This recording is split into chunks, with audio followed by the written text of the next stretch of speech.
ठीक है, तो इस पर बेस एक क्वेश्चन कर लिया था हमने, ये रहा। और अब हम आगे बढ़ते हैं, एक क्वेश्चन और करते हैं, ठीक है। ये सब कुछ हमने लास्ट क्लास में किया था, ठीक है ना। Next question is thermal conductivity.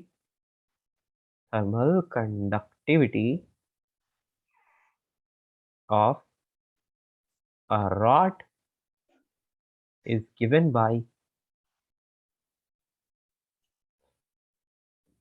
K is equals to 200, या हमने ऐसा कर लिया था ना, या ठीक है, तो वही है, कितना अमाउंट ऑफ हीट ये पूछ सकते हैं, ठीक है, वो भी हो गया, rate of flow of heat भी हो गया, ठीक है, तो कोई दिक्कत वाली बात नहीं है ना। तो ये सब हम कर चुके हैं, तो वापस रिपीट करने से कोई मतलब नहीं है। हाँ, लेकिन के को वेरिएबल फॉर्म में गिवन हो सकते हैं, है ना। ओके, तो आप यहाँ पर देख सकते हैं, ठीक है, तो यहाँ पर लिखा है thermal conductivity of a rod is given. या चलो, ये क्वेश्चन हम लास्ट में करेंगे बाद में, क्योंकि इंटीग्रेशन टाइप का है ना, तो इसको बाद में अलग से करेंगे पूरा चैप्टर होने के बाद, ठीक है। अभी अपन पहले सीरीज पैरेलल वो सब पढ़ लेते, ताकि वो कहीं यूज हो रहा होता हम लोगों को मतलब दिक्कत ना है, ठीक है ना।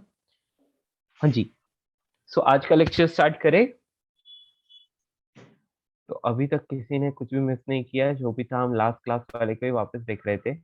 And today's content starts from here. और अब हम बात करते हैं बेसिक बेसिक चीजों की, बेटा। हाँ, यस, या चलिए आगे बढ़ते हैं। तो बेटा, आपने once upon a time in 10th class आपने पढ़ा होगा ना कि आप टू रेजिस्टेंस को ऐसे कनेक्ट करते हो। इसको कौन सा वाला कॉम्बिनेशन बोलते हैं, बोलिए। सीरीज। सीरीज, है ना, इसको सीरीज बोलते हैं, ओके। और जब अपन रेजिस्टेंस को कुछ इस तरह से कनेक्ट कर देते तो ये पैरेलल कॉम्बिनेशन होता है ना, ये पैरेलल कॉम्बिनेशन होता है। तो वैसे ही क्या है बेटा, कि आपके पास ना दो रॉड्स हैं या फिर दो मेटल पीसेस हैं, ठीक है। रिकॉर्डिंग स्टार्टेड, या तो बेटा अब ये एक रॉड होगी, फर्स्ट रॉड। मैंने क्या किया, इसके आगे सेकंड रॉड को और कनेक्ट कर दिया, फिर थर्ड रॉड को और कनेक्ट कर दिया, ठीक है। इसकी लेंथ L1, इसका area of cross section A1, इसकी L2 area of cross section A2, इसकी L3 area of cross section A3, ठीक है। और इनकी थर्मल कंडक्टिविटी की बात करें तो इसकी K1, इसकी K2 और इसकी K3। अब आपको बोला जाएगा कि इस वाले एंड को, अभी नोट नहीं करना है, अभी मैं सिर्फ समझा रहा हूँ, इस वाले एंड को हाई टेम्परेचर पर मेंटेन किया, कांस्टेंट हाई टेम्परेचर पर उसको मेंटेन किया, और इसको कोल्ड टेम्परेचर पर मेंटेन किया। तो आपसे पूछा जा सकता है क्या क्या, कि यदि इस पूरी रॉड को एक सिंगल रॉड की तरह मैं कंसीडर करूं, तो what will be the equivalent thermal resistance, what can be the equivalent thermal conductivity, ये दूसरा क्वेश्चन हो गया। और third, what will be the temperatures of the junction, in junctions का टेम्परेचर कितना होगा, इस टाइप के क्वेश्चन आपसे पूछे जा सकते हैं। समझ रहे दोस्तों, किसी को कोई प्रॉब्लम? यस दोस्तों, तो आपको पूछा जाएगा कि यदि इस पूरे सिस्टम को मैं एक सिंगल रॉड कंसीडर करूं, तो इस पूरी रॉड के लिए what will be the thermal conductivity, what will be the thermal resistance, equivalent thermal resistance, and temperature of this junction, है ना, जॉइंट्स के टेम्परेचर्स कितने होंगे, ये अपने को फाइंड करना है। तो इसकी बात करते हैं, ठीक है। तो बेटा, आपको एक बात हमेशा याद रखना है, कि यदि यहाँ से स्टडी स्टेट हमें मिल गई है ना, इन स्टडी स्टेट, तो यहाँ से करंट आई फ्लो हो रहा है, तो बेटा यहाँ पर भी आई करंट ही फ्लो होगा और यहाँ पर भी आई करंट ही फ्लो होगा। Means heat current in all three rods will be equal. बेटा सिंपल ना, फर्स्ट वाले पाइप में जितना पानी जाएगा उतना ही सेकंड वाले पाइप से भी जाएगा और उतना ही थर्ड वाले से ही जाएगा ना, राइट? क्लियर? तो सिंपल सी बात है। सर, यस बेटा, बोलिए। रेडिएशन कंसिडर नहीं कर रहे ना? नहीं नहीं, रेडिएशन कंसीडर नहीं कर रहे हैं, प्योरली कंडक्शन की बात कर रहे हैं, ठीक है। Okay sir. या तो अभी आप देख सकते हैं कि heat current through each rod will be equal in series. जब भी सीरीज में ऐड करोगे ना, हीट करंट इक्वल होगा, ये याद रखना है। ओके, तो आपको इतना पता चल गया, तो आप बोलोगे कि फर्स्ट वाले में हीट करंट, सेकंड वाले में हीट करंट एंड थर्ड वाले में हीट करंट, ये तीनों इक्वल होके बेटा नोट नहीं करना भी है ना। ठीक है, तो आप फर्स्ट वाले के लिए बोलो तो आप बोलोगे कि अच्छा यहाँ का टेम्परेचर मैंने TH ले लिया और फर्स्ट वाली रॉड का सेकंड एंड पर टेम्परेचर T1 ले लिया, तो हम लिख सकते हैं के ए TH माइनस T1 अपॉन इसकी लेंथ है L1। ठीक है, इसी तरह से आप सेकंड वाले के लिए क्या लिखोगे, तो आप लिखोगे के A T1 minus T2 upon L2 is equals to K1 K2, और यहाँ पर आप लिखेंगे K3 A3 T2 minus TC upon L3। इस तरह से आप इसको डील करोगे। क्या आप मेरी बात समझ पाए? Yes sir. यस, ठीक है ना। तो हेलो। या क्लियर। तो इससे क्या होगा बेटा, आपको इन सब में रिलेशन मिल जाएगा, है ना। आपको K1 पता है, A1 पता है, L1 पता है, K2 पता है, A2 पता है, L2 पता है, TH भी पता है। तो आप सिंपल सी बात है, आप यहाँ से बची हुई क्वांटिटीज को भी कैलकुलेट कर पाएंगे, है ना। इन दोनों से एक इक्वेशन मिलेगी, इन दोनों से एक इक्वेशन मिलेगी, ठीक है। और फिर बस दो वेरिएबल्स है तो दो इक्वेशन मिल गई, हो जाएगा, आंसर आ जाएगा, है ना। सर समझ फर्स्ट पाए ना? लास्ट से मिलेगा ना? क्या बेटा, फर्स्ट टू, इन फर्स्ट टू से एक इक्वेशन मिल जाएगी आपको, इन टू से एक इक्वेशन मिल जाएगी, ठीक है। तो जब आप इनको सॉल्व करते हो तो जो जंक्शन है उसका टेम्परेचर आपको मिल जाता है, ठीक है, जंक्शन का टेम्परेचर आपको मिल जाता है। ओके, सर समझ पाए। तो ये तो हो गया कि जंक्शन का टेम्परेचर कैसे फाइंड करें, है ना। या तो प्रॉपरली नोट करवा लेता हूँ, वो ज्यादा अच्छा रहेगा नहीं। और यदि आपसे कोई पूछे कि अच्छा चलो ये सब तो ठीक है, तो यहाँ पर यदि इस पूरे से इस तरह से करंट फ्लो कर जा रहा है ना, तो आपसे सिर्फ इतना पूछा जाएगा कि ऐसी कंडीशन में what will be the equivalent thermal resistance, इस पूरे का इक्विवेलेंट थर्मल रेजिस्टेंस कितना होगा। तो आप यहाँ से क्या बोल सकते हो, आप यहाँ से बोल सकते हो कि यार IH की जो वैल्यू है वो होती है TH minus T1 upon R1 is equals to, या मैं सिर्फ एक्सप्लेन कर रहा हूँ फिर अपन नोट करेंगे ना। यहाँ पर अपन क्या लिख सकते हैं, T1 minus T2 upon R2 is equals to T2 minus TC upon R3। ठीक है, तो यहाँ से आपको क्या समझ आ रहा है, यहाँ पर आपको TH माइनस T1 की वैल्यू मिल रही है कितनी, IH इंटू R1। ठीक है, उसके बाद T1 माइनस T2 की वैल्यू कितनी मिल रही है, IH इंटू R2। और उसके बाद T3 sorry T2 minus C, क्या कर रही हो? इसकी वैल्यू आपको मिली है IH इंटू R3। बेटा म्यूट रखो। क्योंकि या सो देखिए आपको इस तरह से मिल गया। अब आप क्या करोगे, इन सबको ऐड कर लो, इक्वेशन 1 2 3। ठीक है ना, समझ आया। इसको इससे, ये इससे और ये इससे, ऐसा किया है मैंने, तो ये मुझे थ्री इक्वेशंस मिली। अब देखो ये फर्स्ट वाला जो किया था ना, इससे मुझे जॉइंट का टेम्परेचर मिलेगा, किसका, जॉइंट का, T1 और T2 की वैल्यू मिलेगी। अब ये जो कर रहे हैं ना, इसकी हेल्प से मुझे क्या मिलेगा, इक्विवेलेंट थर्मल रेजिस्टेंस। तो अब मैं इन तीनों को ऐड कर लूं, तो देखिए TH positive, T1 negative, T1 positive, T2 negative, T2 positive, TC negative. तो इन तीनों को यदि मैं ऐड करूंगा, 1 + 2 + 3 यदि मैं करता हूँ, तो मुझे यहाँ पर क्या मिलता है बेटा, TH minus TC is equals to, IH सब में कॉमन आ जाएगा, और R1 + R2 + R3। यस, तो क्या मैं बोल सकता हूँ कि TH minus TC is equals to IH into R equivalent. Yes दोस्तों, आई बात समझ। तो आप लिख सकते हैं IH is equals to TH minus TC upon R equivalent over. तो R इक्विवेलेंट की वैल्यू कितनी आ गई, R1 + R2 + R3 so on, यदि इससे ज्यादा है तो सो ऑन, है ना। तो ये हो गया इक्विवेलेंट रेजिस्टेंस इन सीरीज। क्या आप इसको समझ पाए दोस्तों? इतनी बात को आप समझ पाए? सर आप वो आयच वाला वापस बताओगे? हाँ जी बेटा, देखिए हमने क्या बोला था कि ये रॉड है, तो यहाँ से जितना करंट फ्लो होना स्टार्ट करेगा सारी रॉड्स में इक्वल करंट फ्लो होगा। Do you agree? Yes sir. Yes, क्योंकि बेटा करंट जो होता है वो इक्वल ही फ्लो होता है। मेरा मतलब आपने एक बड़ा पाइप लगा दिया, यहाँ से एक छोटा लगा दिया, और उसके आगे एक और छोटा पाइप लगा दिया, तो आप बोलोगे कि यहाँ से 1 लीटर वाटर गया, तो बेटा उतना ही 1 लीटर यहाँ से भी जाएगा और वही यहाँ से भी पास होगा। राइट?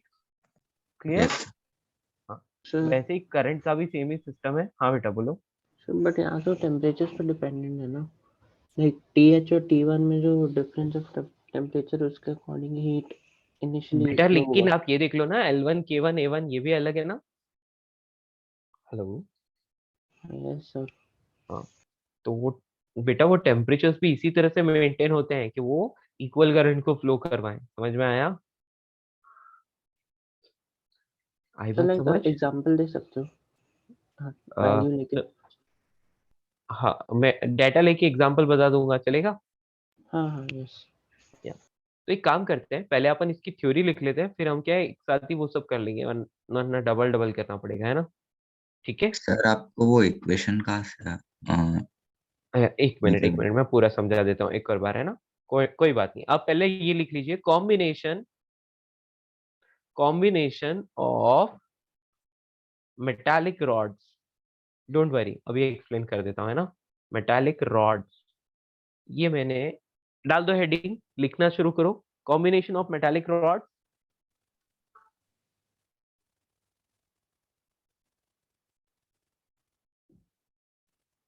ठीक है।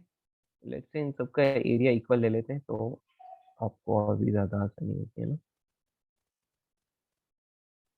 या कॉम्बिनेशन ऑफ मेटालिक रॉड्स, ठीक है, ये लिख लीजिए। हाँ जी, सबसे पहले लिखिए series number 1, series combination, series combination, ठीक है। सीरीज कॉम्बिनेशन में आप लिख सकते हैं लेट एन स्लैब्स या एन रॉड्स। अपन रॉड्स की बात कर रहे थे तो रॉड्स लिख सकते हो, नहीं तो स्लैब्स भी लिख सकते हो, कोई दिक्कत नहीं है। स्लैब्स और rods of cross section A, cross section area A, and length L1 L2 so on Ln, ठीक है। And conductivity, and thermal conductivity,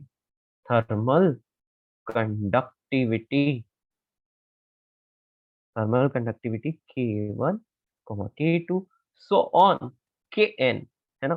तो इन सबको क्या किया, connected end to end, so respectively respectively be connected as shown, जैसे diagram में आपको दिखा रखा है, एज शॉन, ठीक है।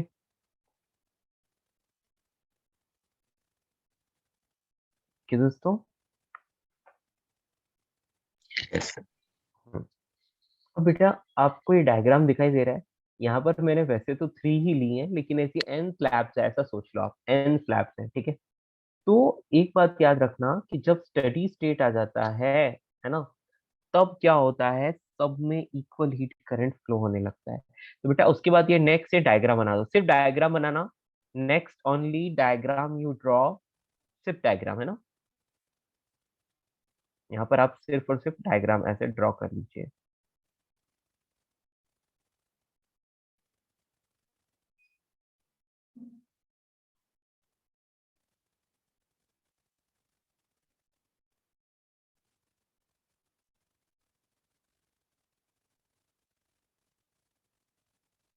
ठीक है, डायग्राम ड्रॉ कर लीजिए, फिर मैं एक्सप्लेन करता हूँ कि वो कैसे आया था, ठीक है।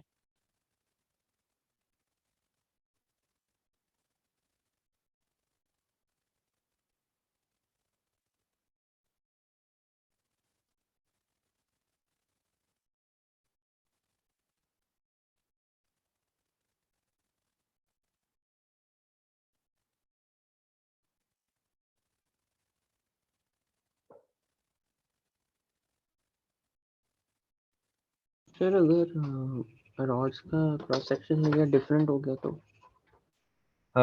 उससे थोड़ा सा फर्क पड़ सकता है बेटा, है ना, तो इसलिए क्रॉस सेक्शन एरिया सेम ले लेते हैं ना। तो मतलब हमारे सिलेबस में सिर्फ सेम वाला है, नहीं तो हाँ इंटीग्रेशन से करना पड़ेगा? हाँ बेटा, ओके। वैसे आप डिफरेंट भी लोगे तो उसमें उसमें भी कोई फर्क नहीं पड़ेगा, आप उसको कर सकते हो, ठीक है ना। क्या है, मैंने एरिया सेम इसलिए लिया है ताकि आपको ये करने में आसानी हो। इनका अलग भी हो सकता है एरिया, ऐसा कोई दिक्कत नहीं है, ठीक है।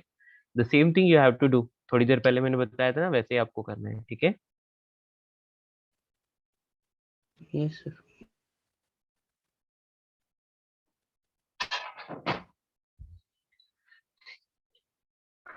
बेटा डायग्राम बना दिया? Yes sir. या यस अब सर। आप लिखिए, हाँ इतना लिखने के बाद आप लिखिए यहाँ पर in series combination, in series combination heat current, heat current is same through each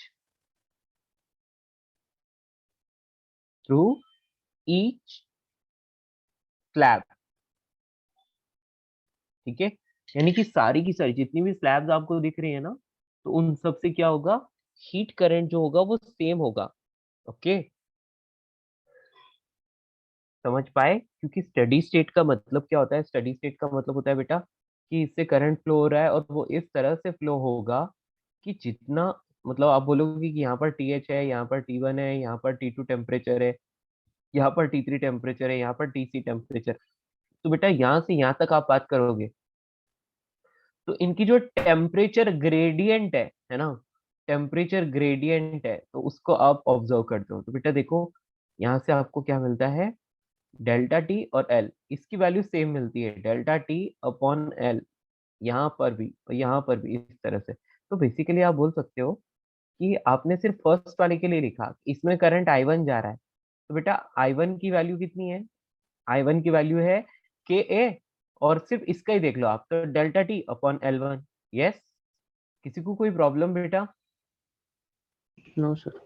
हाँ, आप बस इतना याद रखो बेटा कि जब सीरीज में कनेक्टेड होते हैं ना, तो सीरीज में कनेक्टेड होने पर जितना करंट फर्स्ट वाली से जा रहा है उतना ही करंट सेकंड वाली से जाएगा, वही करंट यहाँ से भी जाएगा और वही करंट यहाँ से भी जाएगा। समझ में आया?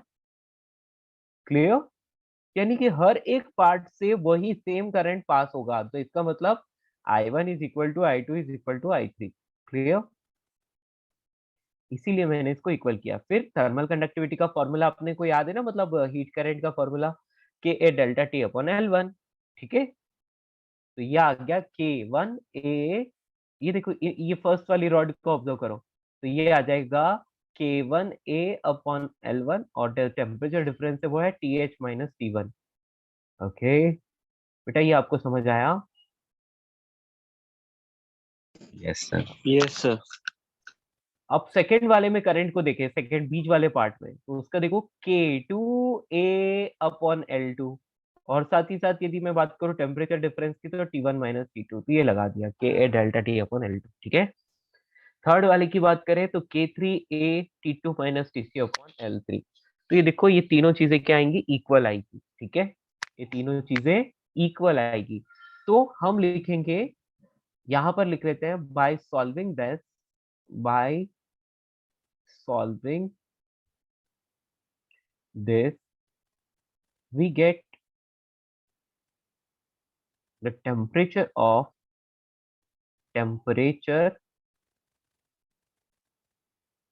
joints या जंक्शन बोल सकते हो आप, है ना, टेम्परेचर ऑफ जंक्शन भी बोल सकते हो, तो जॉइंट्स भी बोल, एक ही बात है, T1 एंड T2, ठीक है। इसको जब आप सॉल्व करते हो ना, तो आपको T1 और T2 की वैल्यू मिल जाती है, ठीक है। दो दो का कॉम्बिनेशन लेके सॉल्व करो, फर्स्ट टू ले लो, उनसे एक इक्वेशन मिलेगी आपको, फिर नेक्स्ट टू ले लो, उनसे भी आपको एक इक्वेशन मिल जाएगी, तो आपको जॉइंट्स के टेम्परेचर्स मिल जाएंगे, ओके। समझ आया आपको? यदि आपको ये थोड़ा डिफिकल्ट लगता है तो आप एक काम करो, हर एक का थर्मल रेजिस्टेंस कैलकुलेट करके भी इसको कर सकते हो, ठीक है। नाउ नेक्स्ट चीज जो हमें लिखनी है, अब यहाँ पर हम लिखेंगे, इसके बाद आप लिखना। हाँ बेटा बोलिए। Sir, do we have to write that IH1 is equal to IH2 or not? हाँ बेटा, IH1 ये वाला आपको लिखना है अभी नेक्स्ट, है ना। मतलब देखो, in series combination the heat current is same through each slab, इसको लिखने के बाद ये ब्रैकेट में जो लिखा है ये चीज आपको लिखनी है। आपको यहाँ पर ब्रैकेट नहीं लगाना है, मैंने सिर्फ ऐसे ही बताया आपको, ठीक है। ये लिखना था।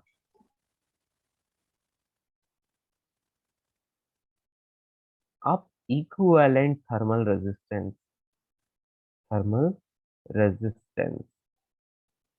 यानी कि अभी इनका इक्विवेलेंट क्या हो सकता है उसकी बात करेंगे।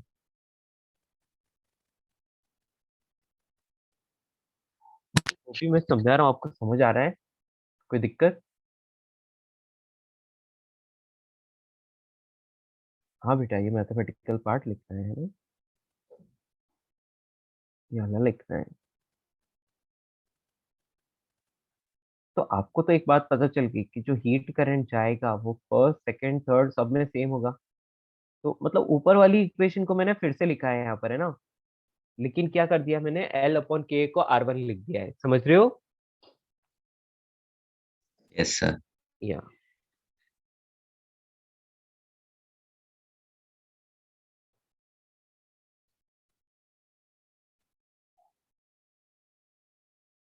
ऊपर जो इक्वेशन लिखी थी उसी इक्वेशन को मैंने यहाँ पर लिख दिया, लेकिन L1 अपॉन के वन एक को हमने R1 लिखा है। Here लिख देता हूँ।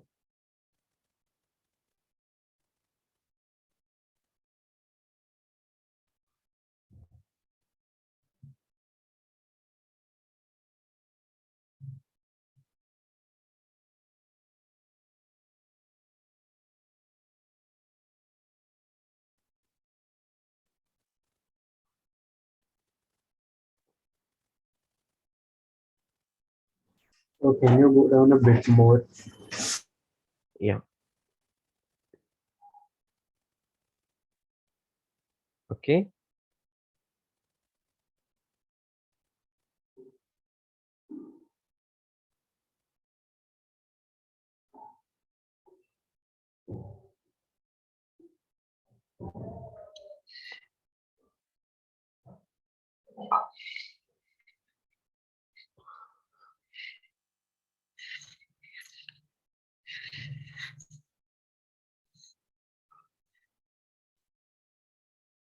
तो बेटा हीट करंट की जो वैल्यू है वो मैं बोल सकता हूँ कि TH minus T1 upon R1, first में, सेकंड में T1 minus T2 upon R2 और थर्ड में T2 minus TC upon R3, लेकिन सबकी वैल्यू सेम ही है।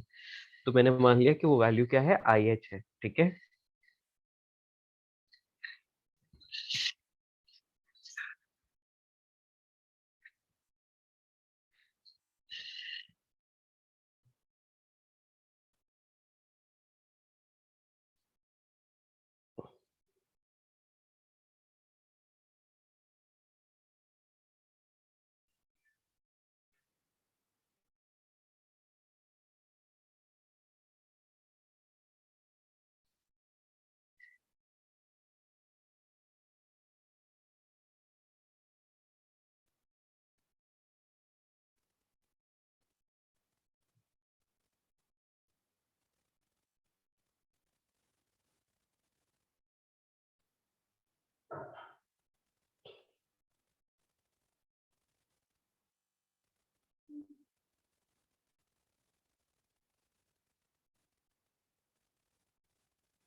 तो वो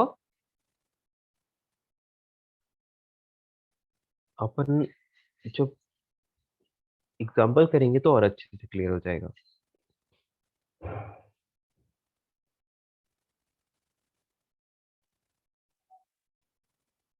बेटा आप IH1 IH2 IH3 लिख सकते हैं, लेकिन सबकी वैल्यू सेम है ना, इसलिए मैंने उनको IH लिख दिया है। समझ में आया? ओके बेटा, आप IH1 IH2 IH2 वैसे लिख सकते हो, लेकिन क्या है कि फिर उससे हम लोग ढंग से सॉल्व नहीं कर पाएंगे। सो सिंपल सी बात है, क्योंकि देखो फर्स्ट में जितना करंट है वही करंट सेकंड से जा रहा है और वो ही सेम करंट थर्ड से भी जा रहा है ना। बेटा आपको पता है, एक सेल ले लो। Sir please. हाँ, एक सेल से इसका रेजिस्टेंस R1 है, यहाँ पर रेजिस्टेंस R2 है और यहाँ पर रेजिस्टेंस R3 है ना। तो बेटा यहाँ सेल से लेट से आई करंट निकल रहा है, तो वही आई करंट इस फर्स्ट वाले से जाएगा, यस और नो। वही आई करंट इस सेकंड वाले से भी जाएगा और वही आई करंट यहाँ थर्ड से भी जाएगा। क्लियर? मतलब current through each resistance will be same in series combination. Series combination होता ही यही है कि current through each will be same, है ना। जिससे इलेक्ट्रिसिटी में पोटेंशियल डिफरेंस होता है, यहाँ पर हम टेम्परेचर डिफरेंस को यूज करते हैं। ठीक है, तो इसलिए हम IH यूज कर लेते हैं, तीनों में सेम। ठीक है, आप चाहें तो यहाँ पर लिख सकते हैं IH is equals to IH1 is equals to IH2 is equals to IH3, और फिर नेक्स्ट स्टेप ये वाली, तो एक ही बात है।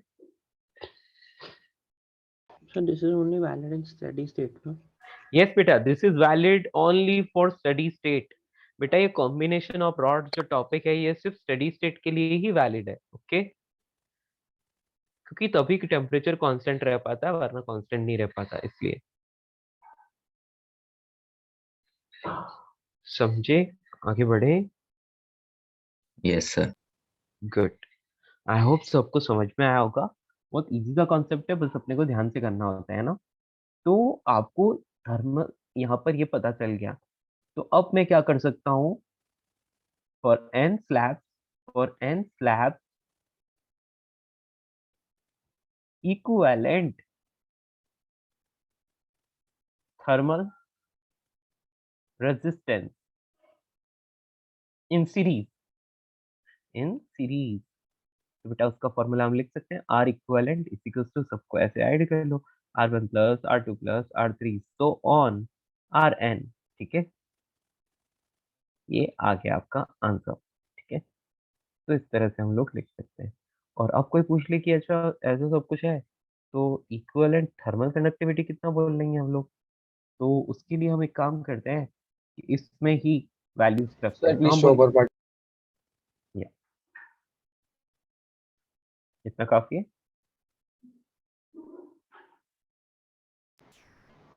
Yes sir. इसको नोट कर लो, फिर हम इक्विवेलेंट थर्मल कंडक्टिविटी की बात करेंगे।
Okay, note it all of you.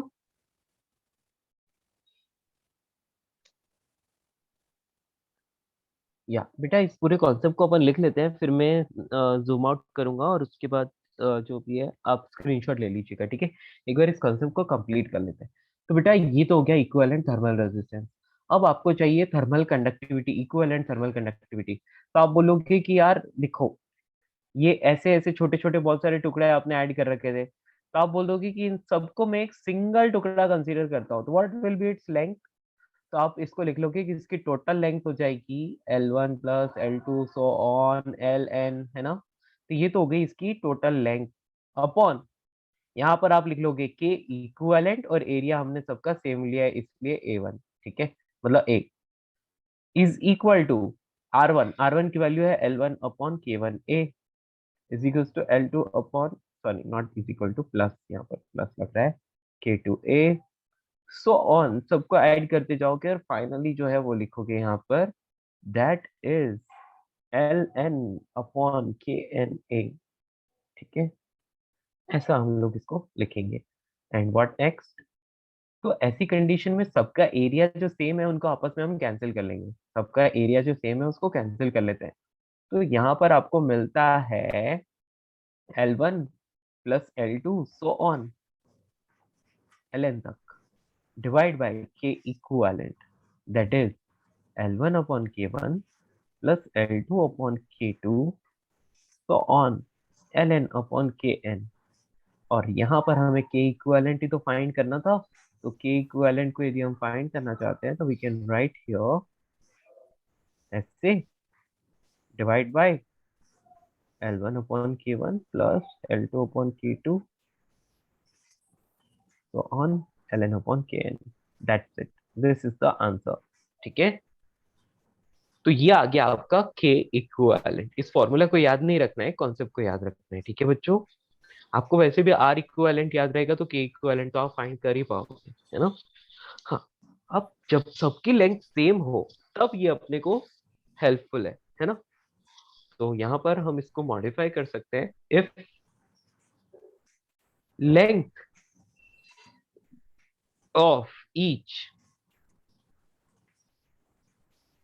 is same, सबकी लेंथ सेम है तब क्या हो जाएगा, तो K इक्विवेलेंट की वैल्यू सब L हो गया तो ऊपर तो हो जाएगा n times of L, divide by, वो L से L वैसे भी कैंसिल होने वाला है, तो L को कॉमन ले लो, 1 upon K1 plus 1 upon K2 so on 1 upon Kn।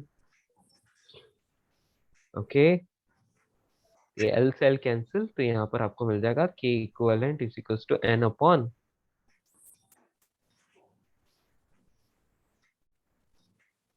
ठीक है ना दोस्तों, ऐसे। और सबका K भी सेम होता है तो और भी अच्छा हो जाएगा, K equivalent will be equal to, है ना दोस्तों, लिख सकते हो। तो जस्ट फॉर टू स्लैब वगैरह वगैरह ऐसे ही पूछा जाता है, इतना सारा नहीं पूछा जाता है, तो हमने जनरल फॉर्म लिखी है ना। तो इसलिए मैं यहाँ पर जो डब्बा लगा रहा हूँ वो आर के लिए लगा रहा हूँ, क्योंकि इसके आगे का काम तो आप कर ही सकते हो, है ना। ठीक है दोस्तों, तो अब सर मैं इसको, हाँ बेटा बोलो। तो ऊपर न्यूमरेटर में L1 plus L2 plus L3 कैसे आएगा? अगर राइट साइड को सॉल्व करेंगे तो ऊपर K1 K2 वो नहीं सब नहीं नहीं जाएगा नहीं, ना। आप समझ नहीं रहे हो, आप समझ नहीं रहे हो, देखो बेटा, ये फर्स्ट पार्ट, ये second part, third part, fourth part ऐसे था, L1 L2 L3 L4 L5। मैं इक्विवेलेंट फाइंड करना चाहता हूँ, है ना। तो बेटा इन सब का इक्विवेलेंट मतलब मैं इसको सिंगल रॉड कंसीडर करना चाहता हूँ, यदि मैं इसको सिंगल रॉड कंसीडर करूंगा तो उसकी लेंथ थोड़ी ना कम कर सकते हैं, वो लेंथ तो इन सब का सम ही होगा ना। Yes, yes sir. इसलिए सबका sum divide by K equivalent into A। Okay, समझ पाए।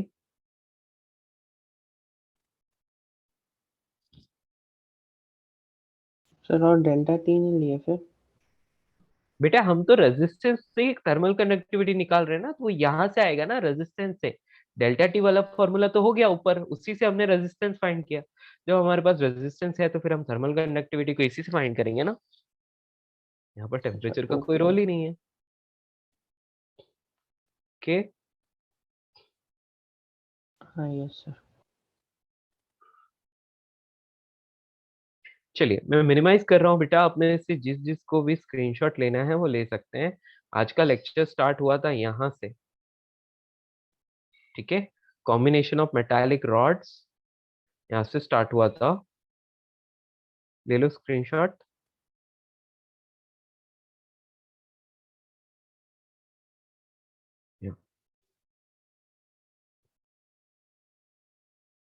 Sir take it.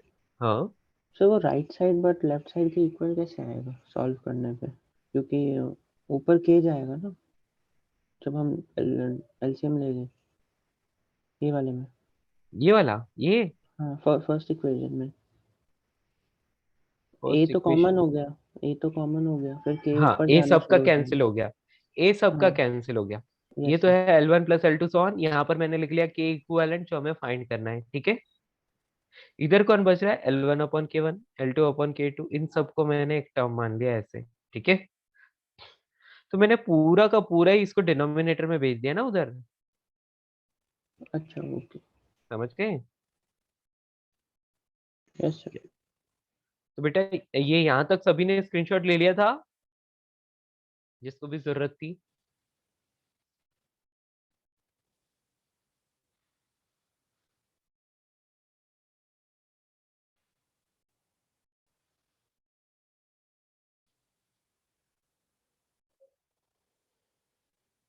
Done, okay.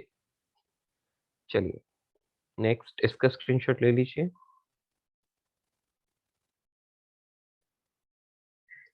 या लिख रहे हैं तो लिख लीजिए जल्दी से।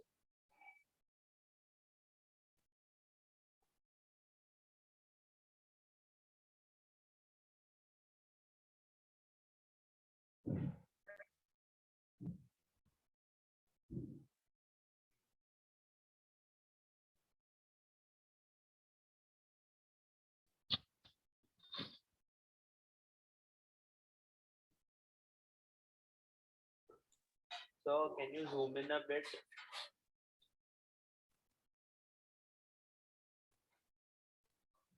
Okay done. बेटा आपको तो मेनली ये थर्मल रेजिस्टेंस यहाँ तक याद रख लो, उसके बाद का तो आप कर ही लोगे ना। आपको पता है आर की वैल्यू L अपॉन के होती है ना? लास्ट क्लास पढ़ाई था।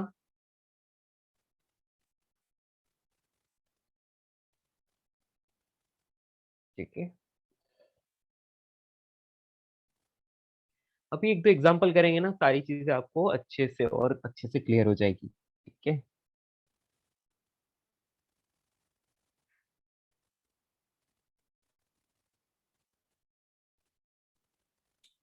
Sir, थोड़ा size बढ़ाओ ना please. हाँ साइज बढ़ा देते हैं, ठीक है।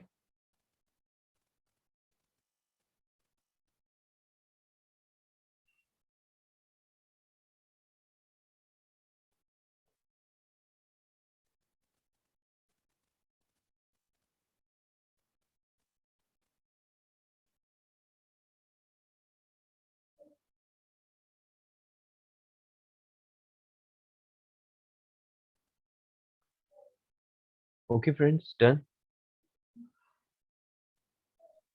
Sir, 2 minutes. I'm just noting.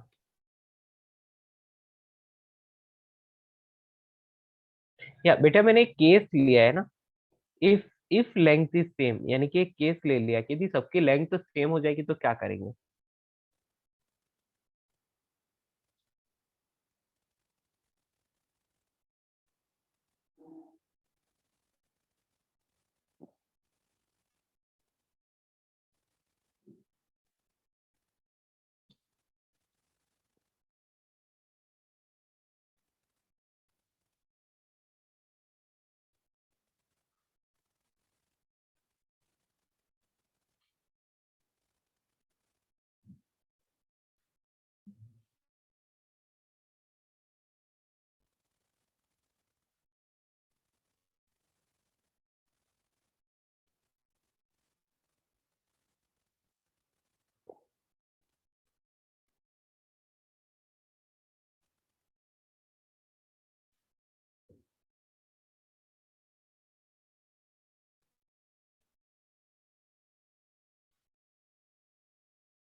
Done, sir.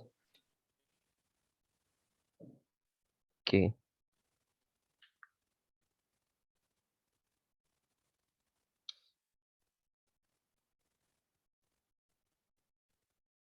Okay बच्चों, तो आई होप सबको अच्छे से समझ में आया होगा।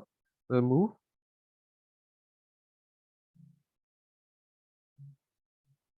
ठीक है, तो अब बेटा हम एग्जांपल करेंगे।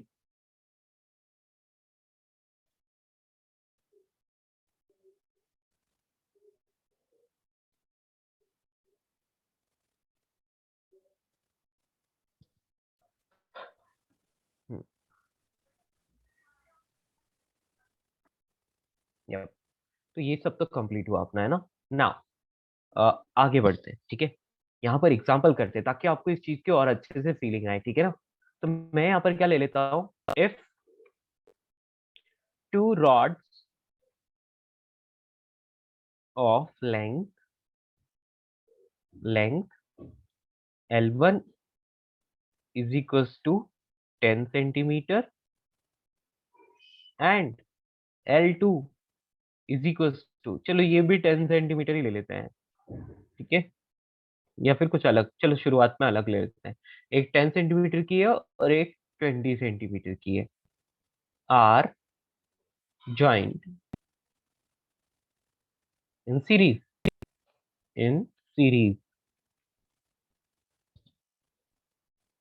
तो as shown find the temperature of junction, find the temperature of junction या फिर joint, है ना।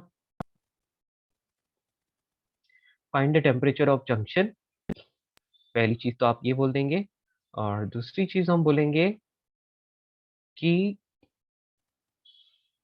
उनका area of cross section is 5 centimetre square, ठीक है। इसकी जरूरत पड़े तो इसको भी यूज करेंगे। Area of cross section 5 centimetre square, और थर्मल कंडक्टिविटी K1 की वैल्यू अपन ले लेते हैं 200 वाट पर metre per degree Celsius, and K2 की वैल्यू जो लेते हैं दैट इज 250 वाट पर मीटर पर डिग्री सेल्सियस, ठीक है। या इसको अपन और चेंज भी कर सकते हैं, यदि आपको इससे कैलकुलेशन में दिक्कत आती है तो आप 200 और यहाँ पर 300 ले सकते हैं, कोई प्रॉब्लम नहीं है, ठीक है। यदि आपको इसको 400, चलो डबल कर लेते हैं ऐसा। चलिए, तो ये सब तो आपको समझ में आ गया। अब हम यहाँ पर डायग्राम बना लेते हैं, ठीक है। ये 2 है तो ये इस तरह से as shown in the diagram, तो यहाँ पर ये टेम्परेचर ऑफ जंक्शन, तो इसको आप T बोल दो। ये वाला TH हाई टेम्परेचर, इसको मैं 80 डिग्री सेल्सियस ले रहा हूँ, ठीक है। और ये लो एंड वाला टेम्परेचर जो है कोल्ड टेम्परेचर, इसको 60 डिग्री सेल्सियस ले रहा हूँ, सॉरी 20 डिग्री सेल्सियस ले रहा हूँ, है ना। और ये L1 K1 A1 area same लिया है ना दोनों का।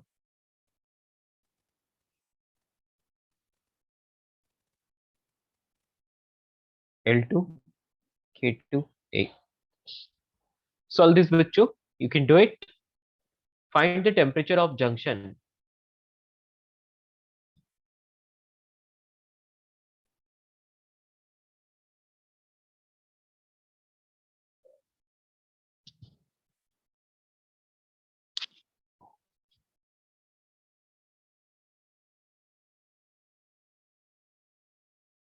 आपको सिर्फ जंक्शन का टेम्परेचर फाइंड करना है, ठीक है।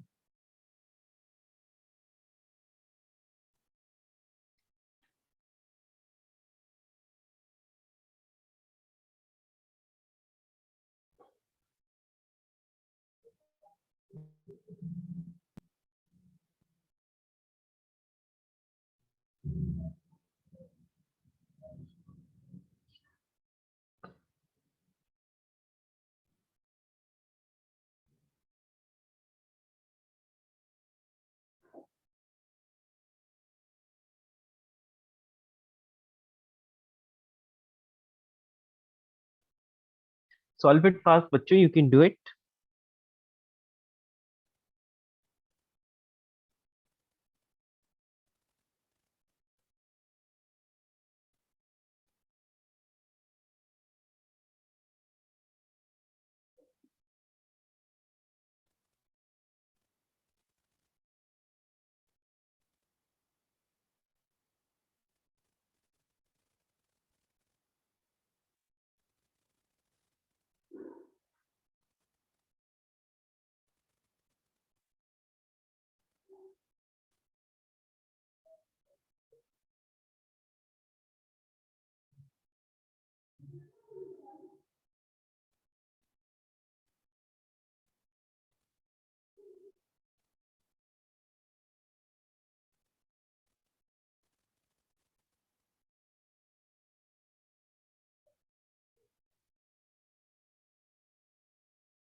Okay good.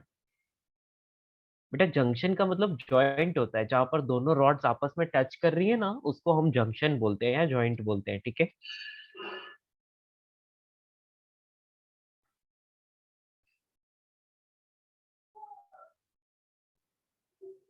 या तो आपको कोई पूछे कि what is the thermal resistance of first rod, तो आप यहाँ पर फाइंड कर सकते हैं कैसे, R1, यदि कोई पूछे तो, है ना, वरना आप डायरेक्ट भी कर सकते हैं, कोई दिक्कत नहीं है। तो चलिए अपन पहले ऐसे ही नॉर्मली कर लेते हैं, बाद में हाँ।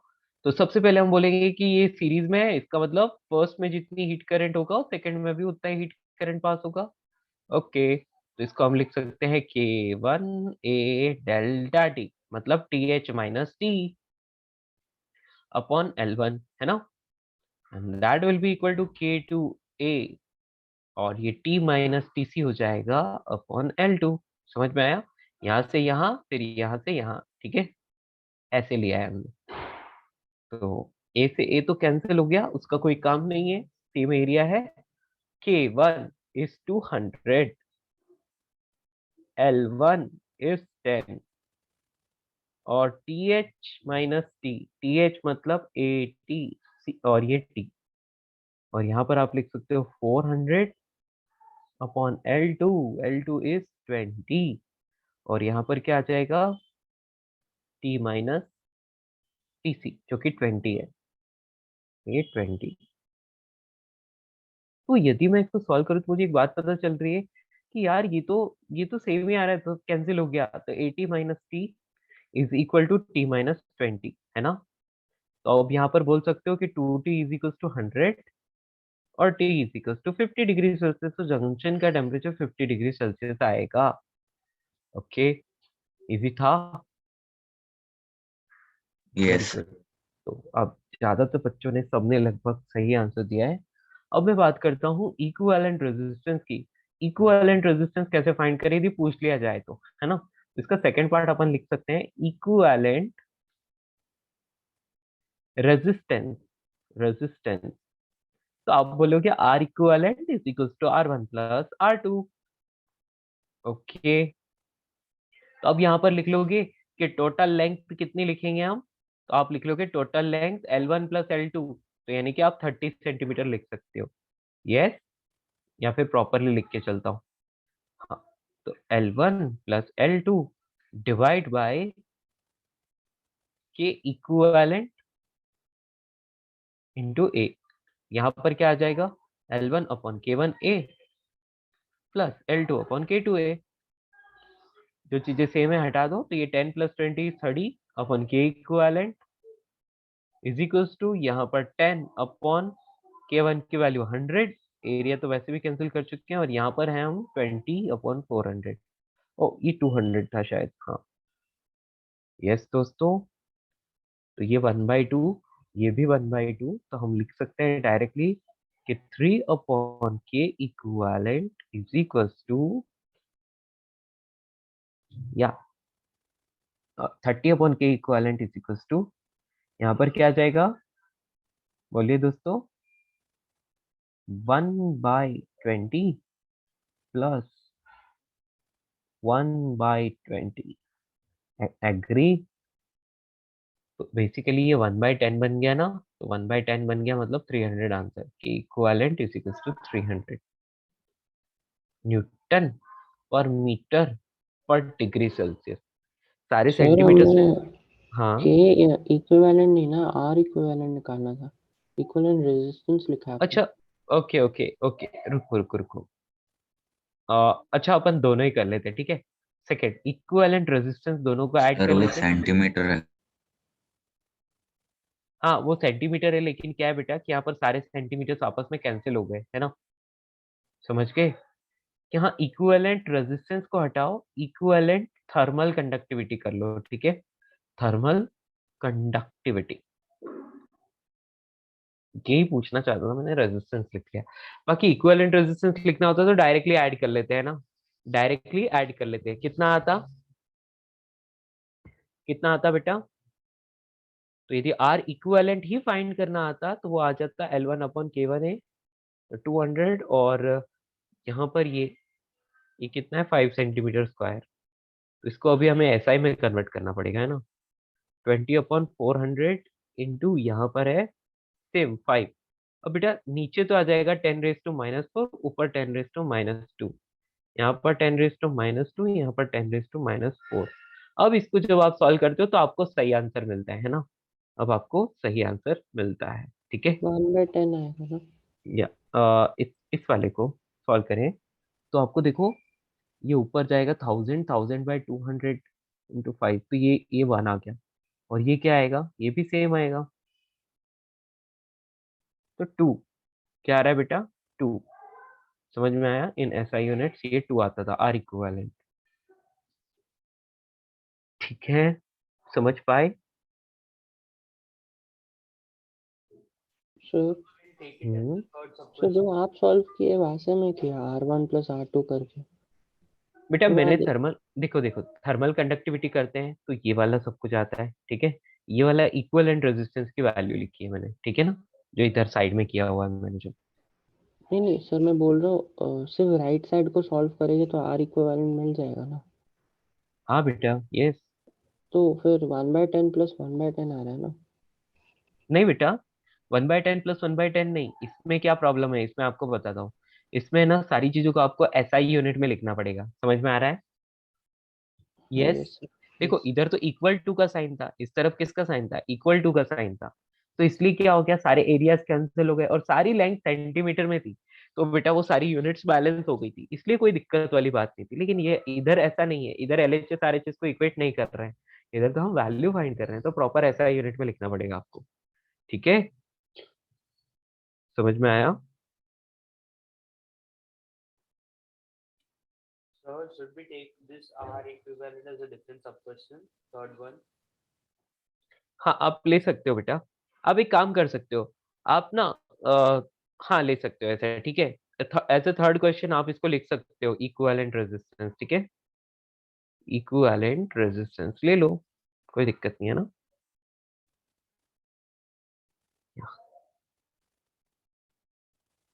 Sir, what if we try solving with the left side formula? What if we try to solve with the left side formula, ये वाला। Yes, sir. This one L1 + L2 upon K equivalent A.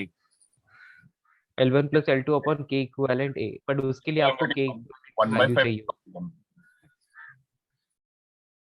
है ना। तो उससे इससे आपको thermal conductivity मिलेगा इस वाले से, ठीक है। और उस तरफ वाले से आपको थर्मल रेजिस्टेंस मिलेगा, गॉट इट। Okay, sir. या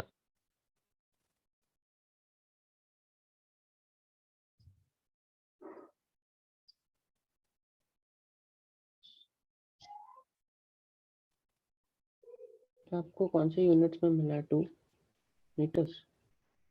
कौन सा, राइट वाला मीटर्स में मिला ना। राइट वाले की यूनिट हम लिख सकते हैं, क्या लिखे, ऊपर की तरफ तो था मीटर, नीचे की तरफ थर्मल कंडक्टिविटी की यूनिट होती है वॉट पर मीटर पर डिग्री सेल्सियस, यही होती है।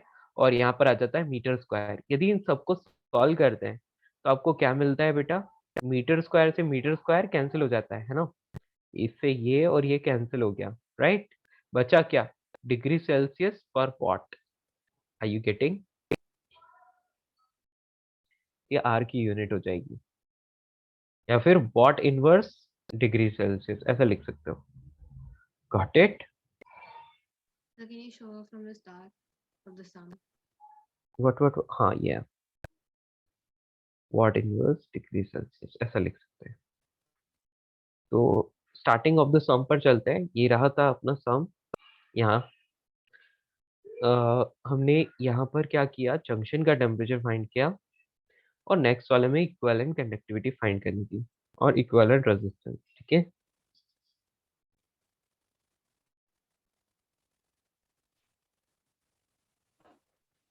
बेटा रेजिस्टेंस का फॉर्मूला आपको बताया था ना, R is equal to L upon K A होता है, बस R is equal to L upon K A,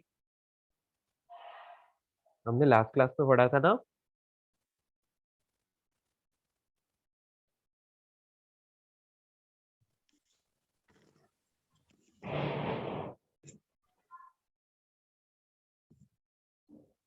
So can you please scroll down? Yeah.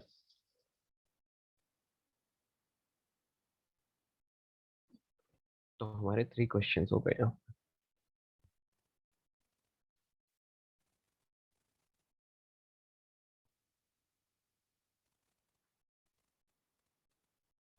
Don't worry, 1-2 question और करेंगे, है ना?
ओके फ्रेंड्स, समझ पाए? एक क्वेश्चन और करते हैं, ठीक है? One more question last. Sir, can you please scroll up a bit? हाँ, या. Is it sufficient?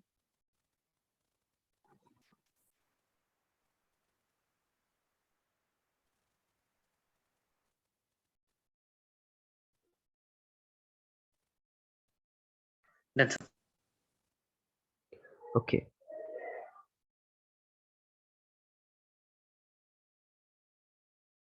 चलिए, तो अब एक और क्वेश्चन करते हैं, ठीक है?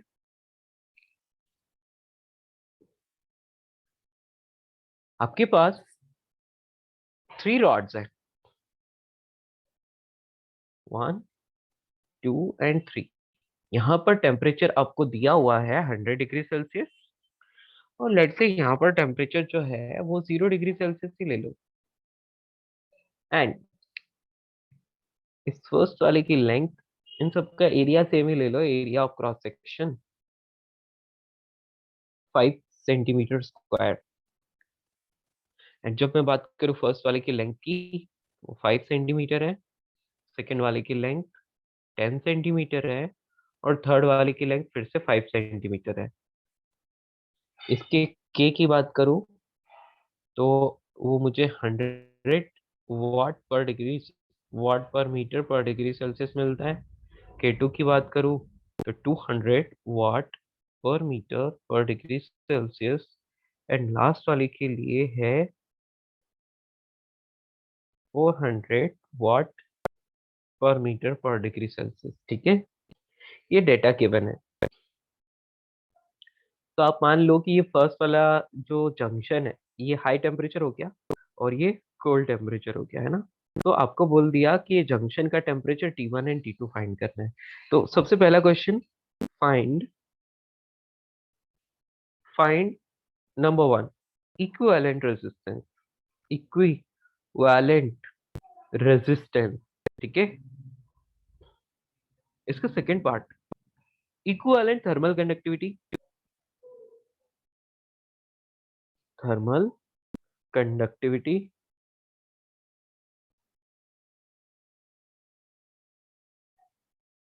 And number 3 is temperature of junction.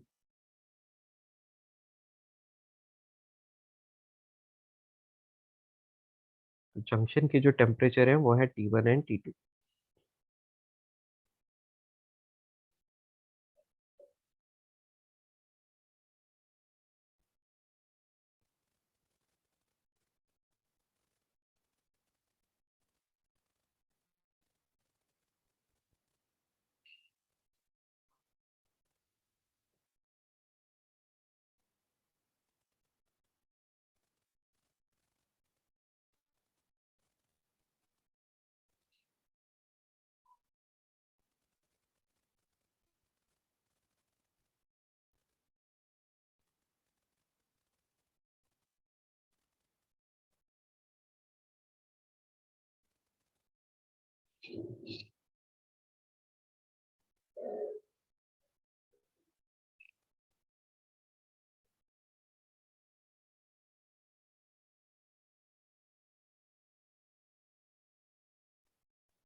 Sir, Yes.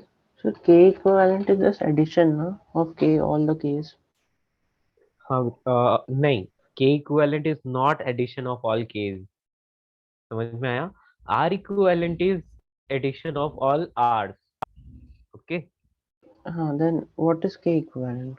Like, बेटा, K equivalent मतलब आप क्या कर रहे हो? आप इस पूरी रॉड को एक सिंगल रॉड कंसीडर कर रहे हो। तो सिंगल रॉड की क्या हो गई length? L1 plus L2 plus L3। तो बेटा हम बोल देंगे कि यदि एक रॉड की कंडक्टिविटी K1 थी, सेकंड की K2 थी, थर्ड की K3 थी, तो मैं इसको एक सिंगल रॉड कंसीडर कर रहा हूं। तो इस सिंगल रॉड के लिए what will be the thermal conductivity? समझ पाए? yes, sir. इनको थ्री अलग अलग कंसीडर नहीं करके एक सिंगल कंसीडर करें तो थर्मल कंडक्टिविटी क्या होनी चाहिए? That is equivalent thermal conductivity. Okay, sir.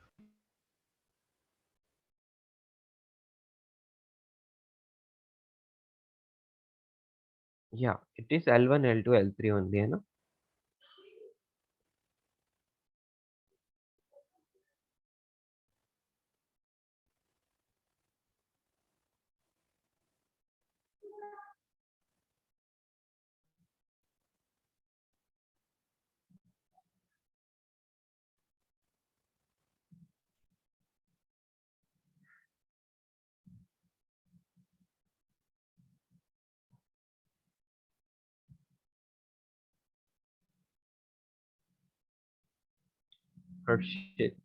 Okay,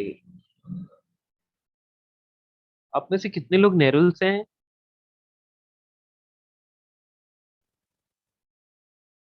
anybody from Nerul?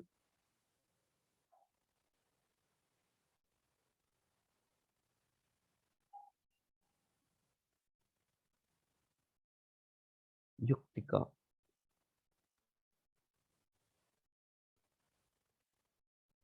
युक्तिका Aryan, है ना?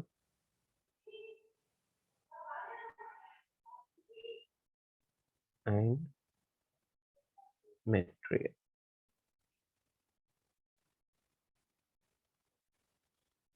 ओके, आप तीनों नेरुल से हैं।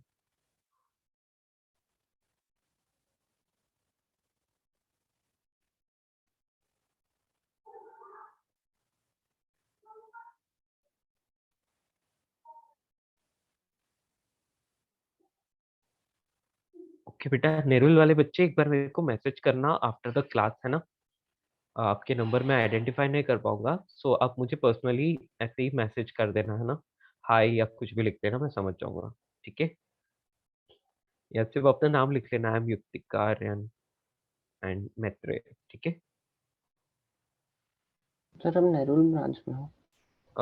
बेटा मेनली मैं उस ब्रांच पर ही रहूंगा। मतलब मेनली तो क्या है, मेरे को रूम उस ब्रांच में लेना होगा, फ्लैट उस ब्रांच में लेना होगा। मतलब आसपास, ब्रांच के आसपास जाऊंगा तो मैं 3-4 जगह, लेकिन I will stay near by Nehru.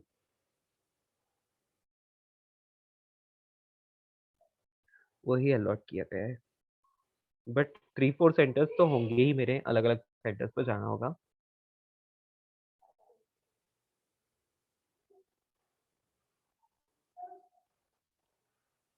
चलिए दोस्तों, इसमें से किसी का आंसर आपको मिला है? फर्स्ट का, सेकंड का, थर्ड का?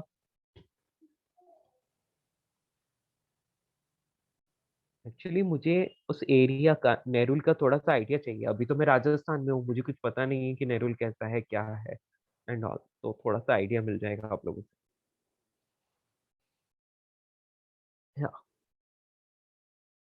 या तो आप 2 मिनट्स चाहते हैं, ले लीजिए 2 मिनट्स, है ना, कोई दिक्कत नहीं है ना।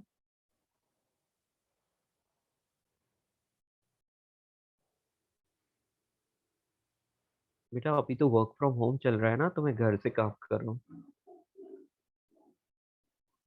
1 मार्च से मुंबई आप लोगों की ऑफलाइन स्टार्ट हो रही है ना।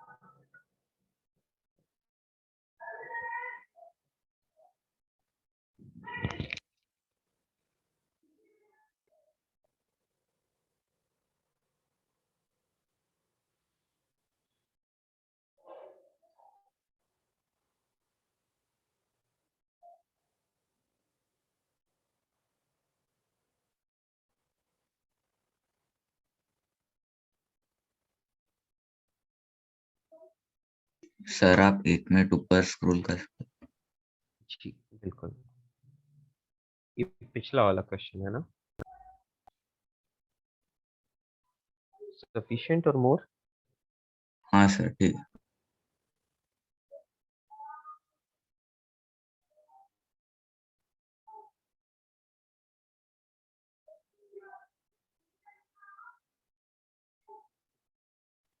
ओके, काफी सारे आंसर्स आना शुरू हो गए हैं, वेरी गुड।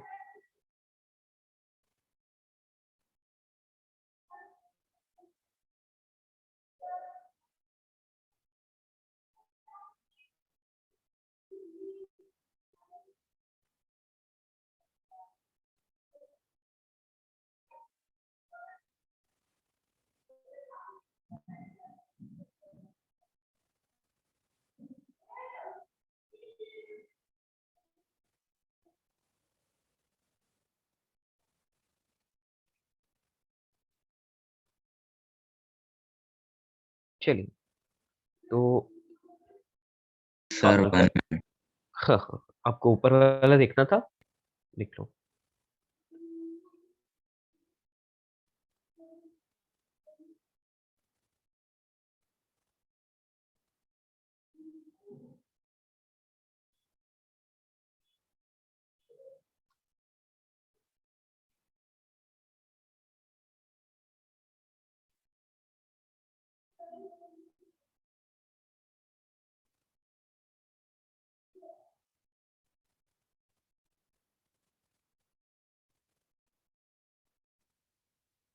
सर वो T1 और TC सॉल्व करने के लिए 2 इक्वेशन बनेगा ना for each of them?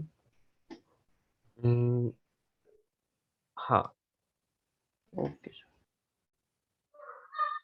First 2 rods को ले लोगे तो एक इक्वेशन मिलेगा, नेक्स्ट 2 रॉड्स को ले लोगे तो नेक्स्ट इक्वेशन मिलेगी, और सॉल्व कर लो।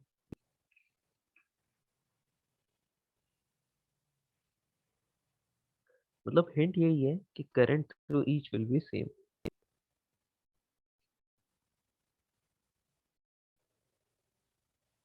ठीक है, I am giving you 1 more minute, solve it.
Okay, shall I solve?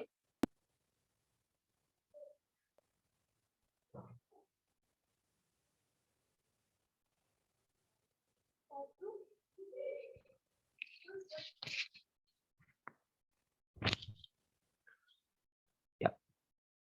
So आपके सबके पॉसिबल आंसर्स आ गए हैं जो भी हो सकते हैं। चलिए अब सॉल्व करते हैं बेटा, बहुत ही सिंपल तरीके से अपन इसमें चलेंगे, है ना। सॉल्यूशन, अब सबसे पहले जंक्शन का टेम्परेचर फाइंड कर, चलो इक्विवेलेंट रेजिस्टेंस से चलते हैं ना। तो अपन इक्विवेलेंट रेजिस्टेंस के लिए लिखेंगे R equivalent is equal to R1 plus R2, है ना। और R3 भी है साथ में, तो प्लस R3 वैल्यू लिखते हैं। तो आर इक्विवेलेंट की वैल्यू आप लिखेंगे L1 upon K, R is equal to L upon K होता है ना। यहाँ पर 5 सेंटीमीटर है, इसलिए उसको 5 इंटू 10⁻² लिखना पड़ेगा अपॉन के ए। तो ये 100 और एरिया जो है 5 सेंटीमीटर स्क्वायर है, मतलब 5 इंटू 10⁻⁴ ऐसा लिखना पड़ेगा।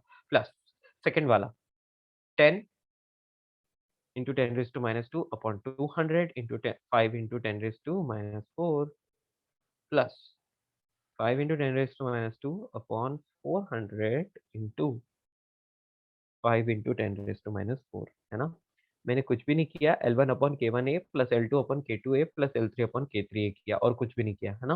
फॉर्मूला आपको पता ही है, आर का फॉर्मूला क्या होता है, L अपॉन K होता है ना, वही मैंने यूज किया है। ठीक है, सबको सॉल्व करते हैं, सबको सॉल्व करते हैं। तो ये वाला कितना आता है 1, करेक्ट ना। ऊपर जाएगा तो 500, नीचे 500, तो ये 1 आ गया। ये वाला कितना आएगा, यदि इसको मैं सॉल्व करता हूँ तो मुझे मिल रहा है यहाँ पर 1/100, 100 या ये कितना मिल रहा है बेटा, सेम, यस 1। और ये वाला कितना मिल रहा है, तो 5 से 5 कैंसिल और 100 डिवाइड बाय 400, 0.25, है ना। यस और नो, क्या ये मैंने सही किया है। यस यस, सर, यस या सर। Very good. तो व्हाट इनवर्स पर degree, what inverse degree Celsius ना, ये मिल गया आपको। ये आ गया इक्विवेलेंट रेजिस्टेंस। अब आपको कोई बोले कि इक्विवेलेंट थर्मल कंडक्टिविटी फाइंड करके बताओ, तो इक्विवेलेंट थर्मल कंडक्टिविटी कैसे फाइंड करेंगे, तो L1 plus L2 plus L3 यानी कि अपॉन के equivalent into area, L1 upon K1 plus L2 upon K2 plus L3 upon K3, और सब में एरिया भी है जो कि इक्वल है, इसलिए एरिया को कैंसिल कर लेते हैं। ठीक है, एरिया सारा कैंसिल हो गया, तो ये कितना था 20 हो गया, है ना। 5 प्लस 10 प्लस 5 तो 20। देखो यहाँ पर देखो, ऊपर सारे में लेंथ है और सारी सेंटीमीटर्स में, इसलिए आपको यूनिट चेंज करने की जरूरत नहीं है ना, LHS RHS में यूनिट बैलेंस हो रही है। यहाँ पर क्या लिख लोगे, 5 अपॉन 100 प्लस 10 अपॉन 200 प्लस, नहीं यहाँ पर है 5 अपॉन 400। ओके दोस्तों, तो सबको यदि सॉल्व करते हैं तो अपने को मिलता है, सर हाँ बेटा जी बोलिए। सर, हम सिर्फ लेफ्ट वाला क्यों नहीं यूज कर रहे? हमें आर इक्विवेलेंट की वैल्यू तो पता ही है ना। आर इक्विवेलेंट की वैल्यू पता है, बिल्कुल पता है। फिर बेटा सर क्या, देन वी कैन डू आपकी ना टू। कैलकुलेशन, अपनी कैलकुलेशन बढ़ जाएगी इसलिए, है ना, समझ रहे हो। नहीं sir, sir like 2.25 equals total length bye के इक्विवेलेंट बाय एरिया वैसे। तो फिर बेटा देखो, आपकी कैलकुलेशन तो उससे बढ़ ही रही है ना। इसमें देखो मिनिमम कैलकुलेशन है, ये तो डायरेक्ट आ रहा है, आपका आ रहा है ना। हाँ यस सर। हम्म, यही तो मैं बोलना चाह रहा हूँ। तो के इक्विवेलेंट को आप क्या लिखोगे, 8000 डिवाइड बाय 45, है ना।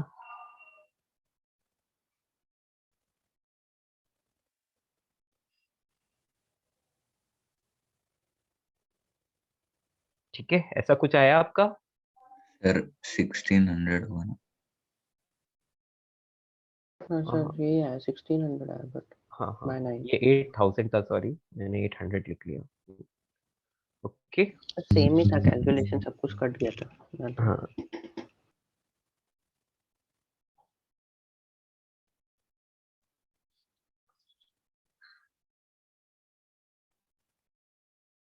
ओके दोस्तों, तो इजी है। चलिए, ये हो गया अपना series combination. Let us move to the parallel combination. ठीक है, तो पैरेलल। सर एक और सम बचा। अच्छा, एक और सम बच Sir, के। temperatures of Sir, we have to junction. find T1 and T2. Okay okay okay, temperature of junction find कर लेते हैं। तो एक एक करके सबकी इक्वेशन बना सकते हैं अपन, है ना? यस दोस्तों, या फिर अपन डायरेक्टली भी कर सकते हैं, तो जैसे आपको ठीक लगे। तो सबसे पहले हम लिख लेते हैं कि T H minus T C upon R equivalent. ठीक है, T H minus T C upon R equivalent is equals to T H minus T one upon R one is equals to T one minus T two upon R two is equals to T two minus T C upon R three. इसमें किसी को कोई problem? बेटा current जो होगा वो I one I two I three सारा same होगा, है ना? यस दोस्तों, तो यहाँ पर अपन लिख सकते हैं 100 माइनस 0। आर आर इक्वेलेंट की वैल्यू अपन फाइंड कर चुके हैं ऑलरेडी। कितना है? 2.25, राइट? 2.25 इज इक्वल्स टू यहाँ पर 100 minus T one upon R one की वैल्यू कितनी आई थी? तो ये रही आर वन की वैल्यू 1 आई थी अपॉन 1। आर टू की वैल्यू भी 1, और T two minus T C upon R three की वैल्यू 0.25। ठीक है, सारी चीजें तो क्लियर ही है, डायरेक्टली आंसर आ रहा है सबका, है ना? इन दोनों को सॉल्व करोगे, सॉरी, इन दोनों को सॉल्व करोगे तो आपको टी वन की वैल्यू मिल जाएगी, है ना? यहाँ से क्या मिल रहा है? टी वन कितना आ रहा है बेटा? यस, 1000/18. 1000/18। 5.5. कितना रहा बेटा? 55.5 degrees Celsius. 55.5. Okay, 55.5 degree Celsius. ठीक है, अब आप क्या करो, इस फर्स्ट वाले को और इस लास्ट वाले को आपस में सॉल्व कर लो, है ना? तो इसका 100/9 आ जाएगा। रुको रुको, 11. नहीं, या ये 9 टाइम्स हो रहा है ना, तो 100/9 ही तो करेक्ट है ना? 11.1. 100/9 यानी कि 11.1 डिग्री सेल्सियस। ओके, कोई दिक्कत किसी को? सर हाँ बेटा बोलो। सर आपको 4 इक्वेशंस कैसे मिल गया?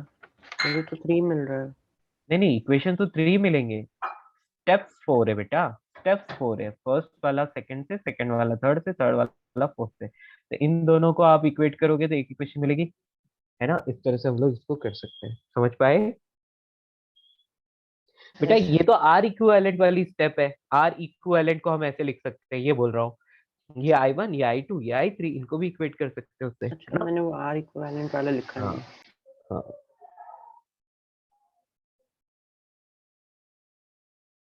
कोई दिक्कत नहीं है ना? तो मैं इसको सॉल्व करने के लिए क्या तरीका है, आप इन फर्स्ट देखो, आपको ये देखना है कि मिनिमम वेरिएबल किस किस में है। बेटा इस फर्स्ट वाले को और इसको इक्वेट कर दोगे, टी वन आ जाएगा। इस फर्स्ट वाले को लास्ट वाले से इक्वेट कर लोगे तो टी टू आ जाएगा, काम खत्म। वी गॉट एवरीथिंग, है ना? तो इसी तरह से सोच के करना है। बीच वाली स्टेप्स को ज्यादा आप नहीं लाओगे यूज में, क्योंकि उनको यूज में लाओगे तो कैलकुलेशन बढ़ेगी।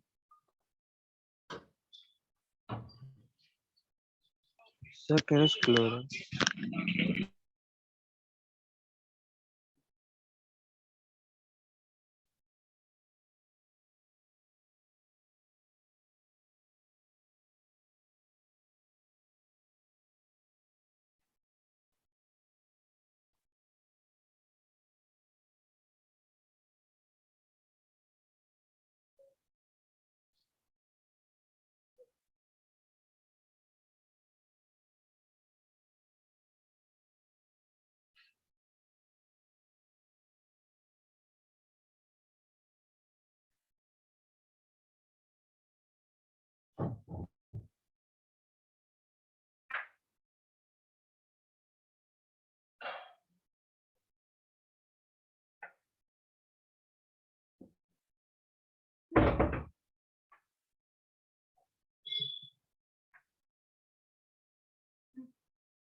डन।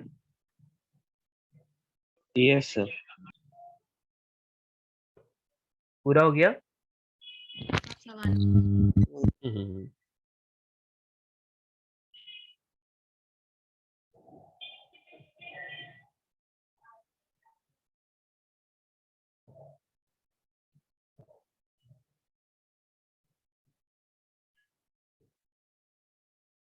ओके बेटा, आपको यूनिट्स का प्रॉब्लम है ना, ध्यान से देखो।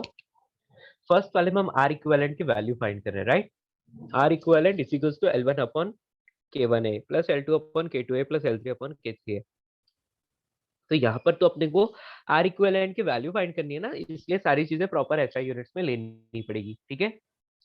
लेकिन सेकंड वाले में हम क्या कर रहे हैं, हम एलएचएस आरएचएस को इक्वेट कर रहे हैं। देखो तो यहाँ पर ये सारे एल सेंटीमीटर में है और इधर वाले एल भी सेंटीमीटर्स में है, तो मतलब इधर यदि सेंटीमीटर में, इधर सेंटीमीटर में, सेंटीमीटर से सेंटीमीटर कैंसिल, तो यूनिट बैलेंस हो जाती है, इसलिए हमें कन्वर्ट करने की जरूरत नहीं पड़ती है, ठीक है।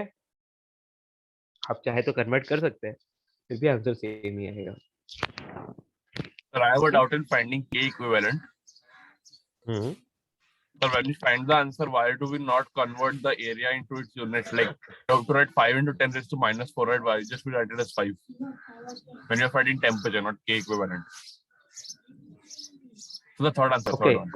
या बेटा थर्ड वाले में हम क्या कर रहे हैं, सबका तो एरिया सेम ही है ना। Yes, बेटा sir. यहाँ पे area- तो मैं आर इक्विवेलेंट को डायरेक्टली यूज कर लिया है ना। Okay, sir. But why do we use area like why do we use area like a normal unit? Why don't we multiply it into 10 raised to minus 4? बेटा वो सब में area की टर्म है ना, तो वो आपस में कैंसिल हो जाएगी ना। Yes, sir. But like one area is remaining. Like it's m raised to 1 on the upper side and m raised to minus 2 on the other side. आप समझ नहीं रहे बेटा मेरे कहने का मतलब क्या है।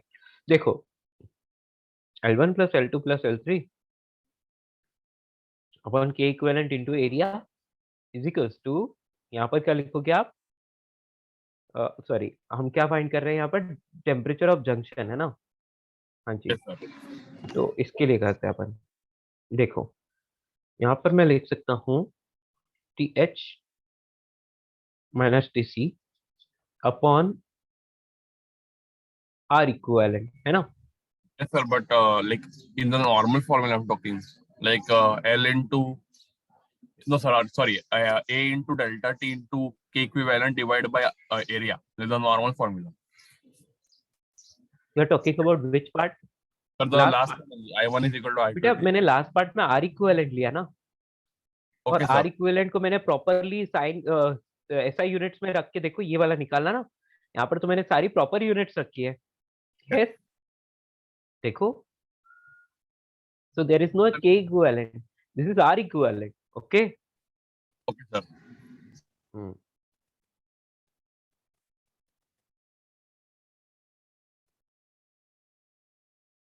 क्लियर। तो थर्ड के लिए यूनिट चेंज क्यों करना बेटा, थर्ड पार्ट में ऑलरेडी सब कुछ SI यूनिट्स में ही है।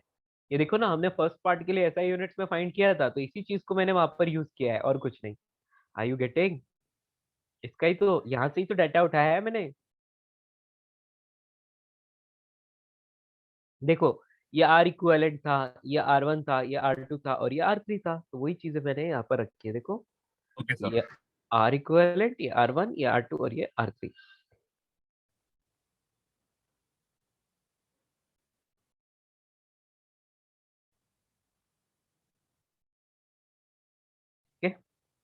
Done, finish.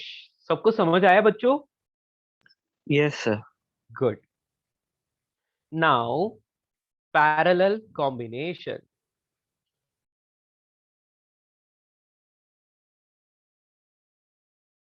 यदि मैं पैरेलल कॉम्बिनेशन की बात करूं तो मैं बोलूंगा कि हम ना इस तरह से रॉड्स को कनेक्ट करते हैं कि वो क्या करते हैं, उनके एंड सारे सेम टेम्परेचर पर मेंटेन होते हैं। ये फर्स्ट रॉड, ये सेकंड रॉड, इस तरह से बहुत सारी मल्टीपल रॉड्स हो सकती है। तो इन सारी रॉड्स के लिए मैंने क्या कर दिया, टेम्परेचर को सेम रखा है। तो यहाँ पर हाई टेम्परेचर, यहाँ पर कोल्ड टेम्परेचर, और देखिए ये सेम टाइप से कनेक्टेड है। तो लेट्स से ये 3 रॉड्स कनेक्टेड है ना। ये फर्स्ट रॉड हो गई, उसके बाद बीच वाली सेकंड रॉड और ये थर्ड रॉड। तो ऑब्वियसली इन तीनों की लेंथ क्या है, सेम। तो मैं लेंथ को एल ले लेता हूँ। एरिया ऑफ क्रॉस सेक्शन आप अलग अलग ले सकते हो, इसका A1, इसका A2, इसका A3 और इसका K1, K2 एंड K3, इनकी थर्मल कनेक्टिविटी ले सकते हैं हम लोग, है ना। तो बेटा तीनों के अक्रॉस सेम टेम्परेचर है, लेकिन इनका area of cross section and thermal conductivity अलग है। तो फर्स्ट वाले से जो करंट जाएगा उसको बोलेंगे I1, सेकंड वाले से जो करंट जाएगा उसको I2 और थर्ड वाले से जो करंट जाएगा उसको I3 बोलेंगे, ठीक है। इसमें करंट सेम नहीं होता, इसपे temperature difference across each rod will be same, ठीक है।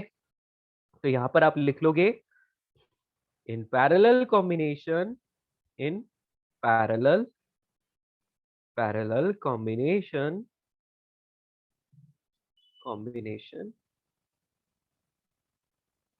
the temperature difference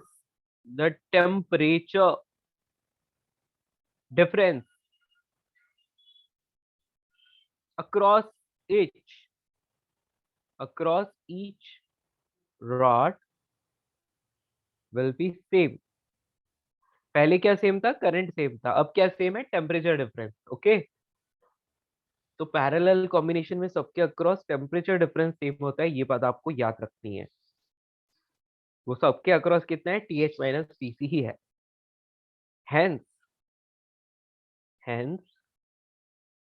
करंट या हीट करंट,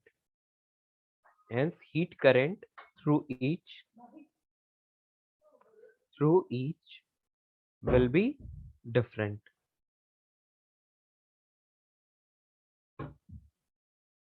ओके तो आप बोल सकते हो यहाँ पर कि टोटल हीट करंट कितना आएगा। तो आप बोलोगे इन सबको आप यदि एक सिंगल ऑब्जेक्ट कंसीडर करते हो तो आप बोलोगे कि total heat current I is equal to I1 plus I2 plus I3, और यदि मल्टीपल होते तो सॉन सबको ऐड करते जाते। क्लियर। अब फर्स्ट वाले के लिए हम लोग लिखना चाहें, फर्स्ट वाला मतलब इक्विवेलेंट के लिए, तो आप बोलोगे कि सबकी लेंथ L है और यहाँ पर K इक्विवेलेंट हम लोग लिख सकते हैं। और एरिया ऑफ क्रॉस सेक्शन की बात करें तो क्या लिखूं मैं यहाँ पर, एरिया का क्या करूं, बोले दोस्तों। क्या मैं सबका एरिया ऐड कर सकता हूँ, एक ही तो बात है। यहाँ पर A1 plus A2 plus A3 sworn, है ना। यस तो सर। यहाँ पर, हाँ तो यहाँ पर क्या आ जाएगा, L upon K1 A, sorry एक चीज मिस कर दी मैंने, ये करंट है ना। मुझे इसको अलग तरह से डील करना चाहिए, रुको रुको रुको, just a minute. Upon simple way में चलते हैं, ठीक है। तो ये आ जाएगा TH minus TC upon R equivalent, ऐसे ही चलते हैं तो आपको ज्यादा अच्छे से समझ में आएगा ना। तो TH minus TC upon R2 so on TH minus TC upon RN। तो यहाँ से देखिए डायरेक्टली आपको इक्विवेलेंट रेजिस्टेंस मिल गया, R equivalent is equals to 1 by R1 plus 1 by R2 so on 1 by RN। ये जनरल फॉर्मूला आ गया इक्विवेलेंट रेजिस्टेंस का। सारे TH माइनस TC आपस में कैंसिल हो गए, ये कॉमन लेके कैंसिल कर दिया, ठीक है। Any problem to anyone. तो ये क्या आ गया, इक्विवेलेंट रेजिस्टेंस का फॉर्मूला आ गया।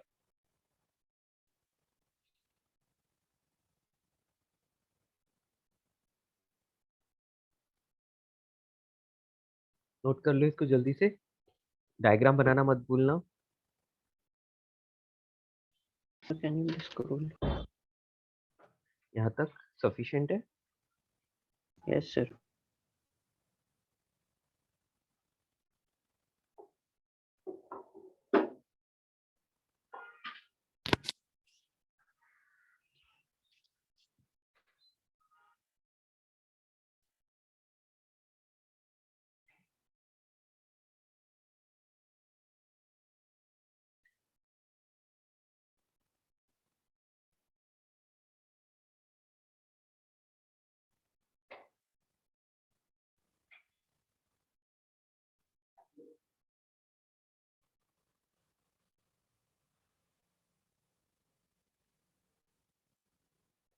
Sir, can I scroll down?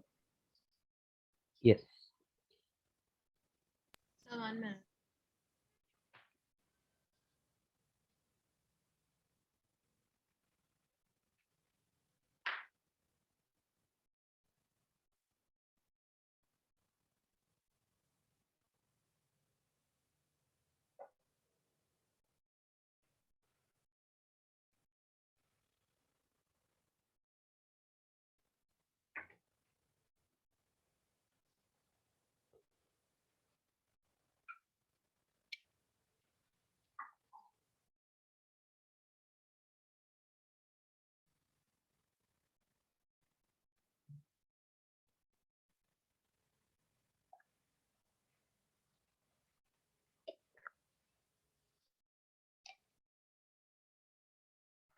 Yup, हो गया।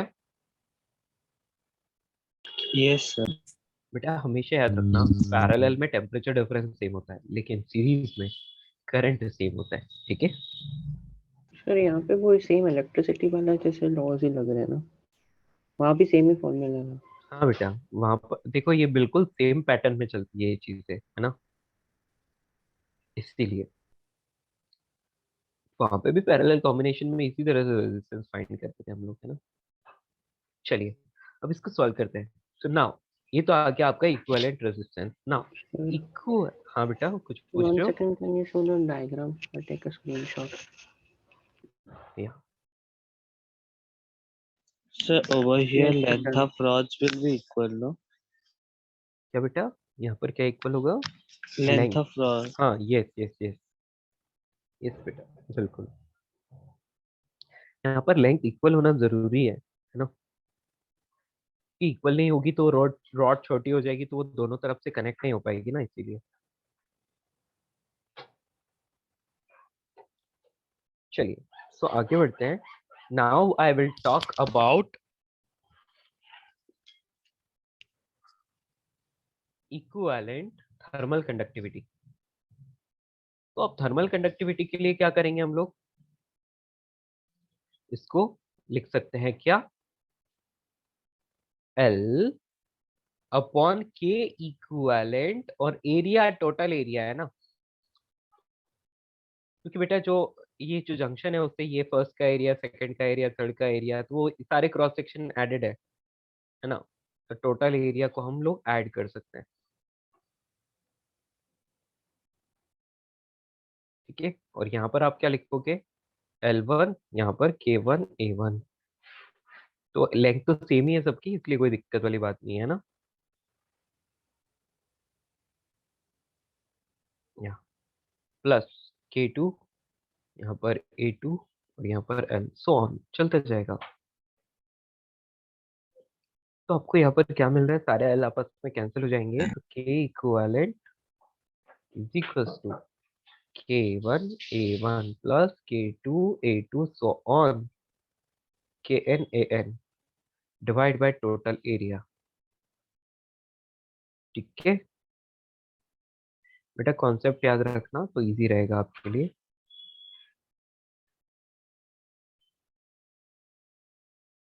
Sir, हाँ बेटा बोलिए। Yes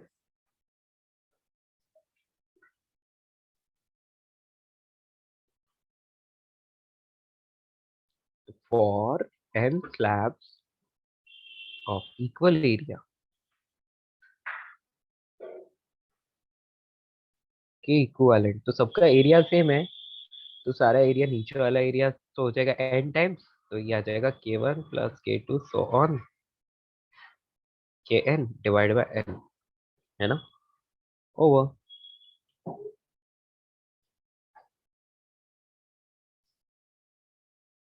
finish.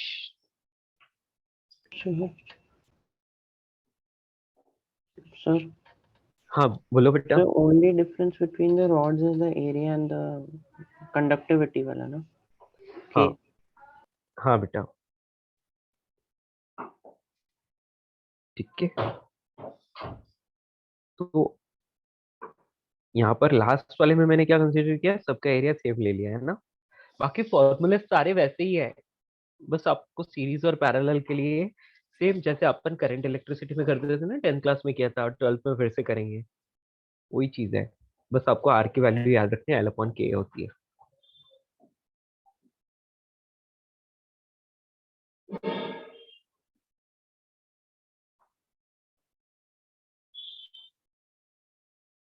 ठीक है, done.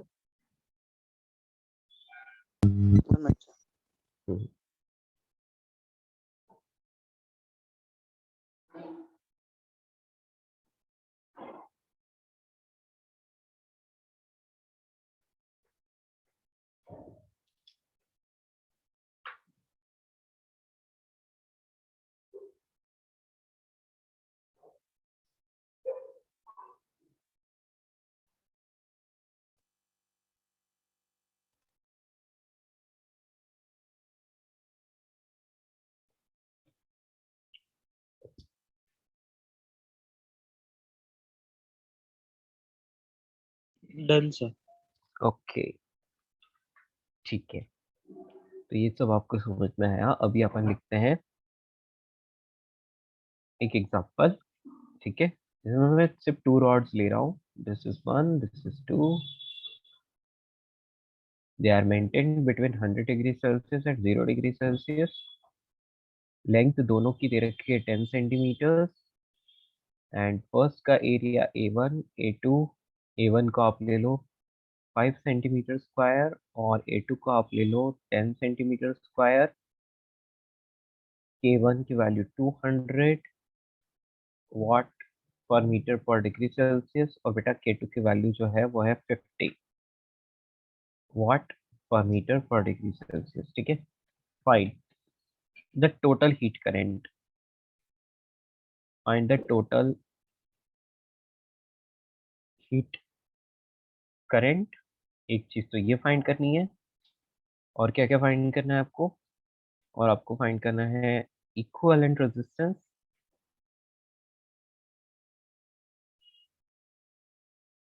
Resistance and equivalent thermal conductivity.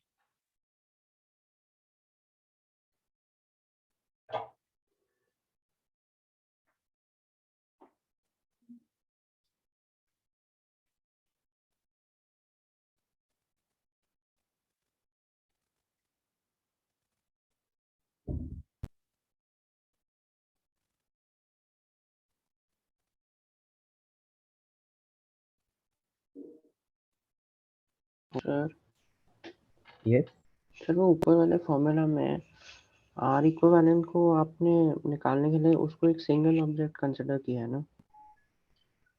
हाँ बेटा, उसको सिंगल ऑब्जेक्ट कंसीडर किया। बेटा आर इक्विवेलेंट का मतलब ही यही होता है कि आपको मल्टीपल रॉड्स जो हैं उन सबको आप एक सिंगल ऑब्जेक्ट कंसीडर कर लो, तो what will be the equivalent resistance for that.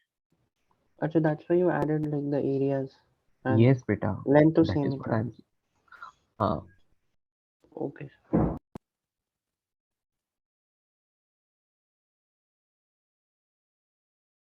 Sir आप 1 मिनट ऊपर स्क्रॉल कर सकते या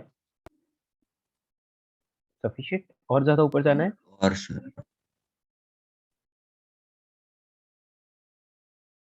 this much? Yes sir, done. Okay.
ठीक है, सॉल्व हो रहा है।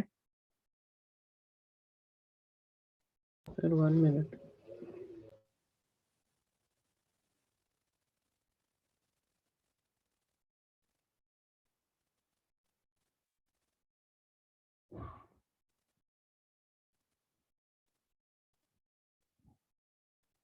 ओके, या तो किसी को कुछ भी प्रॉब्लम हो तो बता देना, है ना।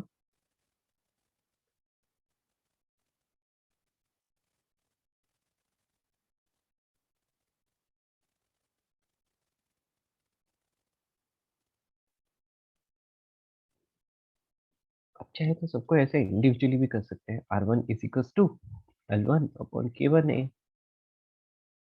R2 is equals to L2 upon K2A, K2A2, या वैल्यू रख लो। 10 सेंटीमीटर है, मतलब 10 इंटू 10⁻²। K की वैल्यू कितनी, 200, और A1 की वैल्यू 5 इंटू 10⁻⁴, है ना। इस तरह से R2 की वैल्यू क्या लिखोगे, वो भी 10 सेंटीमीटर है। K2A2 कितना, 50, और यहाँ पर 10 इंटू 10⁻⁴। चलिए जी, इसको सॉल्व करते हैं। तो बेटा 1000/1000, ये तो 1 आ गया। वॉट इनवर्स डिग्री सेल्सियस, और ये कितना आया। तो यहाँ पर आप बोल सकते हैं कि ऊपर गया तो 1000 या 2 आ जाएगा, है ना। तो आप आर इक्विवेलेंट की बात करेंगे पैरेलल में, तो 1/R equivalent is equal to 1/R1 plus 1/R2, है ना। या फिर आप इसको ऐसे भी लिख सकते हैं, R equivalent is equal to R1R2 upon R1 plus R2, है ना। एक ही बात है, कैसे भी करो। चलिए, तो 2 इंटू 1 डिवाइड बाई 2 प्लस 1, यानी कि 2/3, है ना। 2/3 इज द आर इक्विवेलेंट। तो आर इक्विवेलेंट को आप क्या बोल रहे हो, 2/3 वाट इनवर्स पर डिग्री सेल्सियस, ठीक है। अब ये तो आया इक्विवेलेंट रेजिस्टेंस। अब आपको चाहिए इक्विवेलेंट थर्मल कंडक्टिविटी, वो हम इजीली फाइंड कर सकते हैं। एंड हीट करंट, तो बेटा हीट करंट को आप डायरेक्टली ऐसे लिख लो, heat current is TH minus TC upon R1।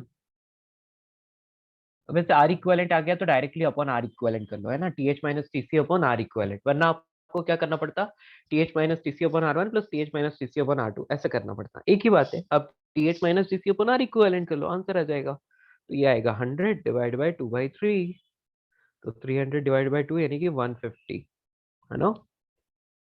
समझ में आया, ठीक है दोस्तों। तो 150 what is the answer. Sir हाँ सर अगर हम लोग फर्स्ट से अगर सॉल्व करते हैं तो फिर बेटा वॉइस बंद हो गई आपकी। सर अगर हम फर्स्ट से स्टार्ट करते हैं तो फिर टाइम जाएगा ना, तो फिर सेकंड से करना पड़ेगा। हाँ, आप कैसे भी करो, आपकी इच्छा है ना। आप कैसे भी कर सकते हो बेटा, वो आपकी इच्छा है, आपको जो कन्वीनियंट लगता है ना। तो मैंने सेकंड से किया, तो उससे मेरा टाइम बच गया, है ना। Yes sir. हाँ, अभी थर्मल कंडक्टिविटी चाहिए, तो क्या करोगे, तो आप जानते हो, क्या जानते हो, आर इक्विवेलेंट का आप के इक्विवेलेंट इंटू ए अपॉन, सॉरी एल अपॉन के लिखते हैं ना, तो एल अपॉन के, एल अपॉन के equivalent into total area A1 plus A2, ऐसे लिख सकते हो, है ना। तो आर इक्विवेलेंट की वैल्यू तो ऑलरेडी आ गई 2/3। एल की वैल्यू कितनी है, 10, सर ये 10। या के इक्विवेलेंट आपको फाइंड करना है। और एरिया, एरिया कितना था, एक का 5 था और एक का 10 था, है ना। तो 15 इंटू 10⁻⁴, राइट। हो गया, इसको सॉल्व करोगे आपको के इक्विवेलेंट मिलेगा, है ना। सर हाँ बेटा बोलो। सर वो हम के वाला फॉर्मूला में k A into delta t by l, वो वाला भी यूज कर सकते हैं ना टोटल करंट निकालने के लिए। हाँ हाँ बिल्कुल कर सकते हो। सर रॉन्ग आ रहा है, 1.5 आ रहा है। आपको के इक्विवेलेंट फाइंड करना है ना? हेलो, तो आप इसको भी यूज कर सकते हो, लाइक ये वाला, स्टैंडर्ड। ये वाला यूज कर सकते हो आप, ठीक है? या ये वाला, समझ पा रहे हो? Yes sir. एरिया को मीटर में करना है ना कन्वर्ट किसको यूनिट बेटा?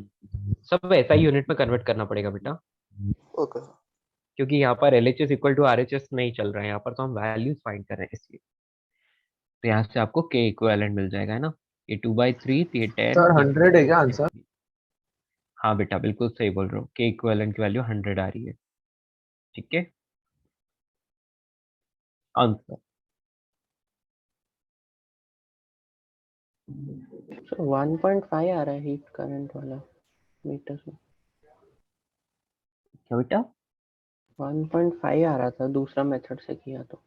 कौन सा वाला? नहीं सर, आ रहा था 1.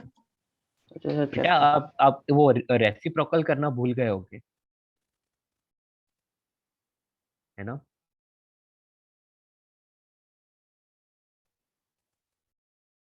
चेक करो, कुछ मिस्टेक हुई होगी।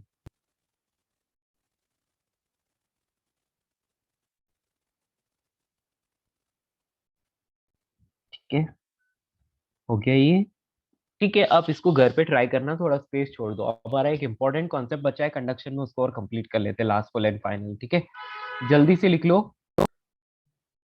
Growth of ice on lake, यानी कि हम बोल सकते हैं कि फ्रीजिंग ऑफ लेक पढ़ रहे हैं, फ्रीजिंग ऑफ लेक।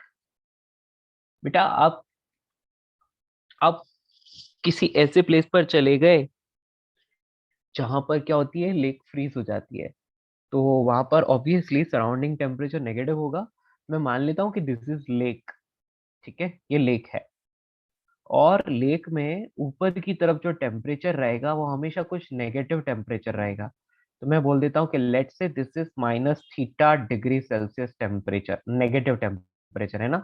तो -θ°C नेगेटिव टेम्परेचर है।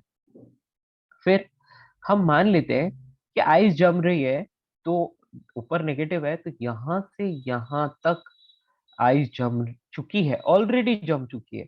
तो मान लो कि ये जो है y डेप्थ तक ऑलरेडी जो है वो आइस जम चुकी है, ऐसा मान लिया हमने, ठीक है? और this y is variable, this y is variable. अब मैं बात करता हूं कि y तक तो ऑलरेडी फ्रोजन है, अब नेक्स्ट dy डिस्टेंस तक लेट से आइस फ्रीज हो रही है, नेक्स्ट dy डिस्टेंस तक आइस फ्रीज हो रही है। तो आइस किस टेम्परेचर पर फ्रीज होती, मतलब फॉर्म होती है बेटा, बताइए? सबको पता है ना, 0 डिग्री सेल्सियस पर? Yes, hello, yes sir. Yes बेटा। तो उससे नीचे क्या है? उससे नीचे वाटर है ना? उससे नीचे क्या है? वाटर।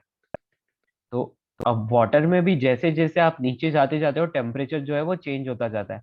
और सबसे बॉटम बेटा, आपको पता है वाटर का एक अनोमलस बिहेवियर होता है। वाटर का जो डेंसिटी होता है वो 4 डिग्री सेल्सियस पर हाईएस्ट होता है, समझ रहे हो? वाटर की डेंसिटी 4 डिग्री सेल्सियस पर हाईएस्ट होती है। यदि आप टेम्परेचर इंक्रीज करते हो तो डेंसिटी डिक्रीज होती है, और टेम्परेचर डिक्रीज करते हो तो भी डेंसिटी डिक्रीज होती है। 4 डिग्री सेल्सियस पर लिक्विड की, मतलब वाटर की डेंसिटी मैक्सिमम होती है वाटर की, है ना? इसलिए सबसे बॉटम की बात करें तो बेटा सबसे बॉटम में 4 डिग्री सेल्सियस का वाटर रहेगा, ये फैक्ट है। और इसीलिए क्या होता है, चाहे लेक फ्रीज हो जाती है लेकिन फिर भी जो फिश वगैरह जो है वो बॉटम ऑफ द लेक में जिंदा रहती है एट 4 डिग्री सेल्सियस। ओके, समझ में आया? Can you please repeat this? बेटा मैं आपको यहाँ पर एक फैक्ट बता रहा हूँ, अब उसका रीजन तो नहीं पता लेकिन ये फैक्ट है, ठीक है? वाटर जो होता है उसकी डेंसिटी जो है वो 4 डिग्री सेल्सियस पर मैक्सिमम होती है, यस सर। समझ में आया? यस। ओके, इसलिए सबसे जितना हाई डेंसिटी होती है उतना नीचे चला जाता है, तो जिसकी डेंसिटी हाई वो नीचे चला जाता है। तो हम बोलेंगे कि 4 डिग्री सेल्सियस पर वाटर की डेंसिटी मैक्सिमम है, तो वो नीचे चला गया, ठीक है? अब ऊपर क्या है? आइस, पूरा आइस है ना, ये वाला पूरा आइस है, ऑलरेडी फ्रोजन है। और नेक्स्ट ये वाली लेयर जो है ये फ्रीज होने की तैयारी कर रही है, ठीक है, फ्रीज होने के लिए रेडी है। तो सबसे ऊपर नेगेटिव टेम्परेचर, यहाँ पर 0 डिग्री सेल्सियस, क्योंकि फ्रीजिंग की जो प्रोसेस होती है वो 0 डिग्री सेल्सियस पर होती है। और बॉटम में जो होता है 4 डिग्री सेल्सियस, वो सिर्फ दिखाने के लिए, उसको ज्यादा कुछ मतलब उसका मीनिंग नहीं है। तो ये चीज है आइस, ये चीज है वाटर, यहाँ से यहाँ तक वाटर है, ठीक है। या और ये जो है इंटरमीडिएट स्टेज है जहाँ पर वाटर आइस दोनों है, ठीक है। इतना सब आपको समझ में आ गया। तो बेटा आपको एक बात पता है, जब कभी भी आइस जमती है तो वहां पर हम लोग लेट से एम मास जो है वो फ्रीज हुआ तो कितनी एनर्जी चाहिए, Q is equal to ml, इतनी चाहिए, यस और नो? यस। Yes sir. हाँ, लेटेंट हीट ऑफ फ्यूजन लगा लेंगे यहाँ पर, ओके। तो मतलब एम मास को फ्रीज होने के लिए इतनी एनर्जी चाहिए, बट ये एनर्जी आएगी कहाँ से, है ना? मतलब इतनी एनर्जी रिलीज करनी पड़ेगी, तो ये एनर्जी कहाँ से आएगी, कहाँ जाएगी, मतलब तो ये इस एटमॉस्फेयर। कंडक्शन के थ्रू आइस से ये बाहर की तरफ, समझ में आया? हेलो? Yes sir. या हाई टेम्परेचर से लो टेम्परेचर की तरफ ये Q2 चली जाएगी। तो Q1 ये आ गया, Q2 को मैं क्या बोलूंगा, कंडक्शन के थ्रू बाहर जा रही है, ओके, समझ में आया? Yes sir. ये हाँ, तो यही इसका कॉन्सेप्ट है। मुझे लगता है कि आपका टाइम हो गया है, तो शायद नेक्स्ट क्लास में करना चाहेंगे, या अभी कर लें? नेक्स्ट क्लास कर देंगे प्रॉपर्ली। ठीक है, नेक्स्ट क्लास में करते हैं प्रॉपरली, ठीक है। आज के लिए इतना ही। बेटा आप मॉड्यूल सॉल्व कर रहे हो, एक्सरसाइज नंबर 1 कर सकते हो आराम से, ठीक है। Yes sir. अब अपना क्या क्या बचा है, अपना बचा है रेडिएशन वाला पार्ट बचा है। यहाँ पर ये ग्रोथ ऑफ आइस तो हो जाएगा नेक्स्ट क्लास में, और रेडिएशन भी हम कर ही लेंगे। उसके बाद थर्मल एक्सपेंशन, इतना सा पार्ट आपका बचा हुआ है। तो आप समझ लो कि 3 क्लासेस में आपका चैप्टर खत्म हो जाएगा, ओके। तो इसलिए सर आप, एक्सरसाइज 1 पूरा करना है। हाँ बेटा, आप पूरा एक्सरसाइज 1 कर सकते हो। जहाँ कहीं भी रेडिएशन, ब्लैक बॉडी, ऐसी चीजें हैं, उन क्वेश्चंस को आप छोड़ सकते हो, ठीक है। सर हाँ बेटा बोलो। सर एक चीज पूछना है सर, अगर वी हैव 3 रॉड्स हाँ एंड सीरीज में है, ठीक है, हाँ और उसका TH सपोज 100 है, हाँ उसका T1 फिर इज अराउंड लाइक 70 डिग्रीज, हम्म, फिर T2 50 डिग्रीज है, हम्म। और फिर TC 0 हो गया। चलो फिर से बताओ, 3 रॉड्स हैं। 3 रॉड्स है, हाँ, TH 100 है, 100। हाँ, TH हाँ is 100, T1 is 70, हाँ, T2 is 50 ओके और TC 0। ओके। हाँ सर, लेंथ, तो फिर हाँ sir, length, length area. Different different different, area तो सेम ही है ना। एक काम करो, इसको R1 R2 और R3 लिख लो, ठीक है। हाँ हाँ ओके। अभी आसान हो जाएगा आपके लिए। तो हाँ आप मैं बोलोगे कि सीरीज में तो सब में करंट सेम होगा, राइट? सर वही प्रॉब्लम है सर, सेम करंट कैसे जा रहा है थ्रू उसमें, क्योंकि देखो ना टेम्परेचर डिफरेंस 170 में उससे 30 क्या फर्क डिग्री पड़ता है। है बेटा, आर अलग है ना सबका, है ना बेटा, आर तो अलग अलग है ना। Are you getting? K is different, area same. हाँ तो चलेगा, कोई दिक्कत नहीं। अच्छा नहीं, मैं सॉल्व कर लूँगा, मुझे उसमें प्रॉब्लम नहीं है। मैं हाँ, तो आप वही क्या मुझे पूछना चाह रहे हो बेटा, ये स्टडी स्टेट में आ गया ना, इसलिए करंट सेम होगा, ठीक है। स्टडी स्टेट में मतलब क्या है, जितना यहाँ से एंटर करेगी हीट, उतनी ही हीट यहाँ से बाहर निकलेगी, मतलब इन सब में इक्वल इक्वल हीट फ्लो होगी है, समझ में आया? इक्वल टाइम में इक्वल हीट फ्लो होगी, सर क्योंकि और कोई रास्ता ही नहीं है, और किसी एक जगह पर अक्यूमुलेट भी नहीं हो सकती हीट। हाँ बेटा। सर सर ऐसा हो रहा है ना, सपोज 100 डिग्रीज दिया TH को, तो रॉड जो फर्स्ट रॉड थी वो 100 डिग्रीज होना शुरू हो गई। हम्म, देन फिर दूसरी रॉड बिल्कुल ठंडी पड़ी हुई है, तो उसने फिर अपना हीट उसको देना शुरू कर दिया, फिर वो वाली रॉड हाँ 100 हो गई, यस, फिर थर्ड रॉड हाँ 100 हो गई, और फिर निकलना शुरू हो गया हीट। यस। अच्छा, तो लास्ट वाला 0 डिग्रीज रहता है। हाँ बेटा, वो अब डिपेंड करता है, वहां पर लो टेम्परेचर होना चाहिए, 0 20 कुछ भी हो सकता है। हाई टेम्प मतलब बाकी सब टेम्परेचर से कम होगा वो, है ना। ओके।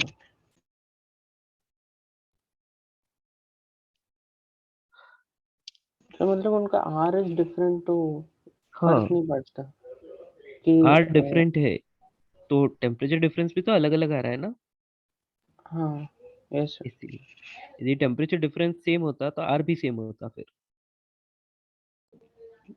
अच्छा,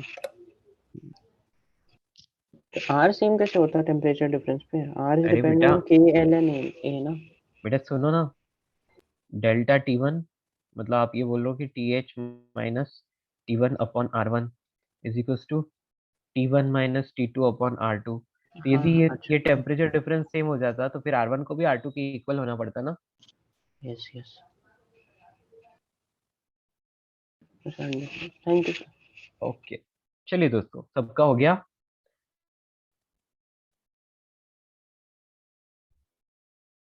हर्षल हो सकता है कि अंधेरी ब्रांच में भी मेरी क्लास लगेगी मे बी, है ना, एटलीस्ट वीक में वन वन डे तो लगेगी,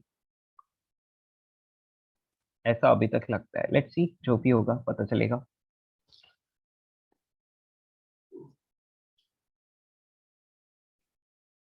ओके फ्रेंड्स, चले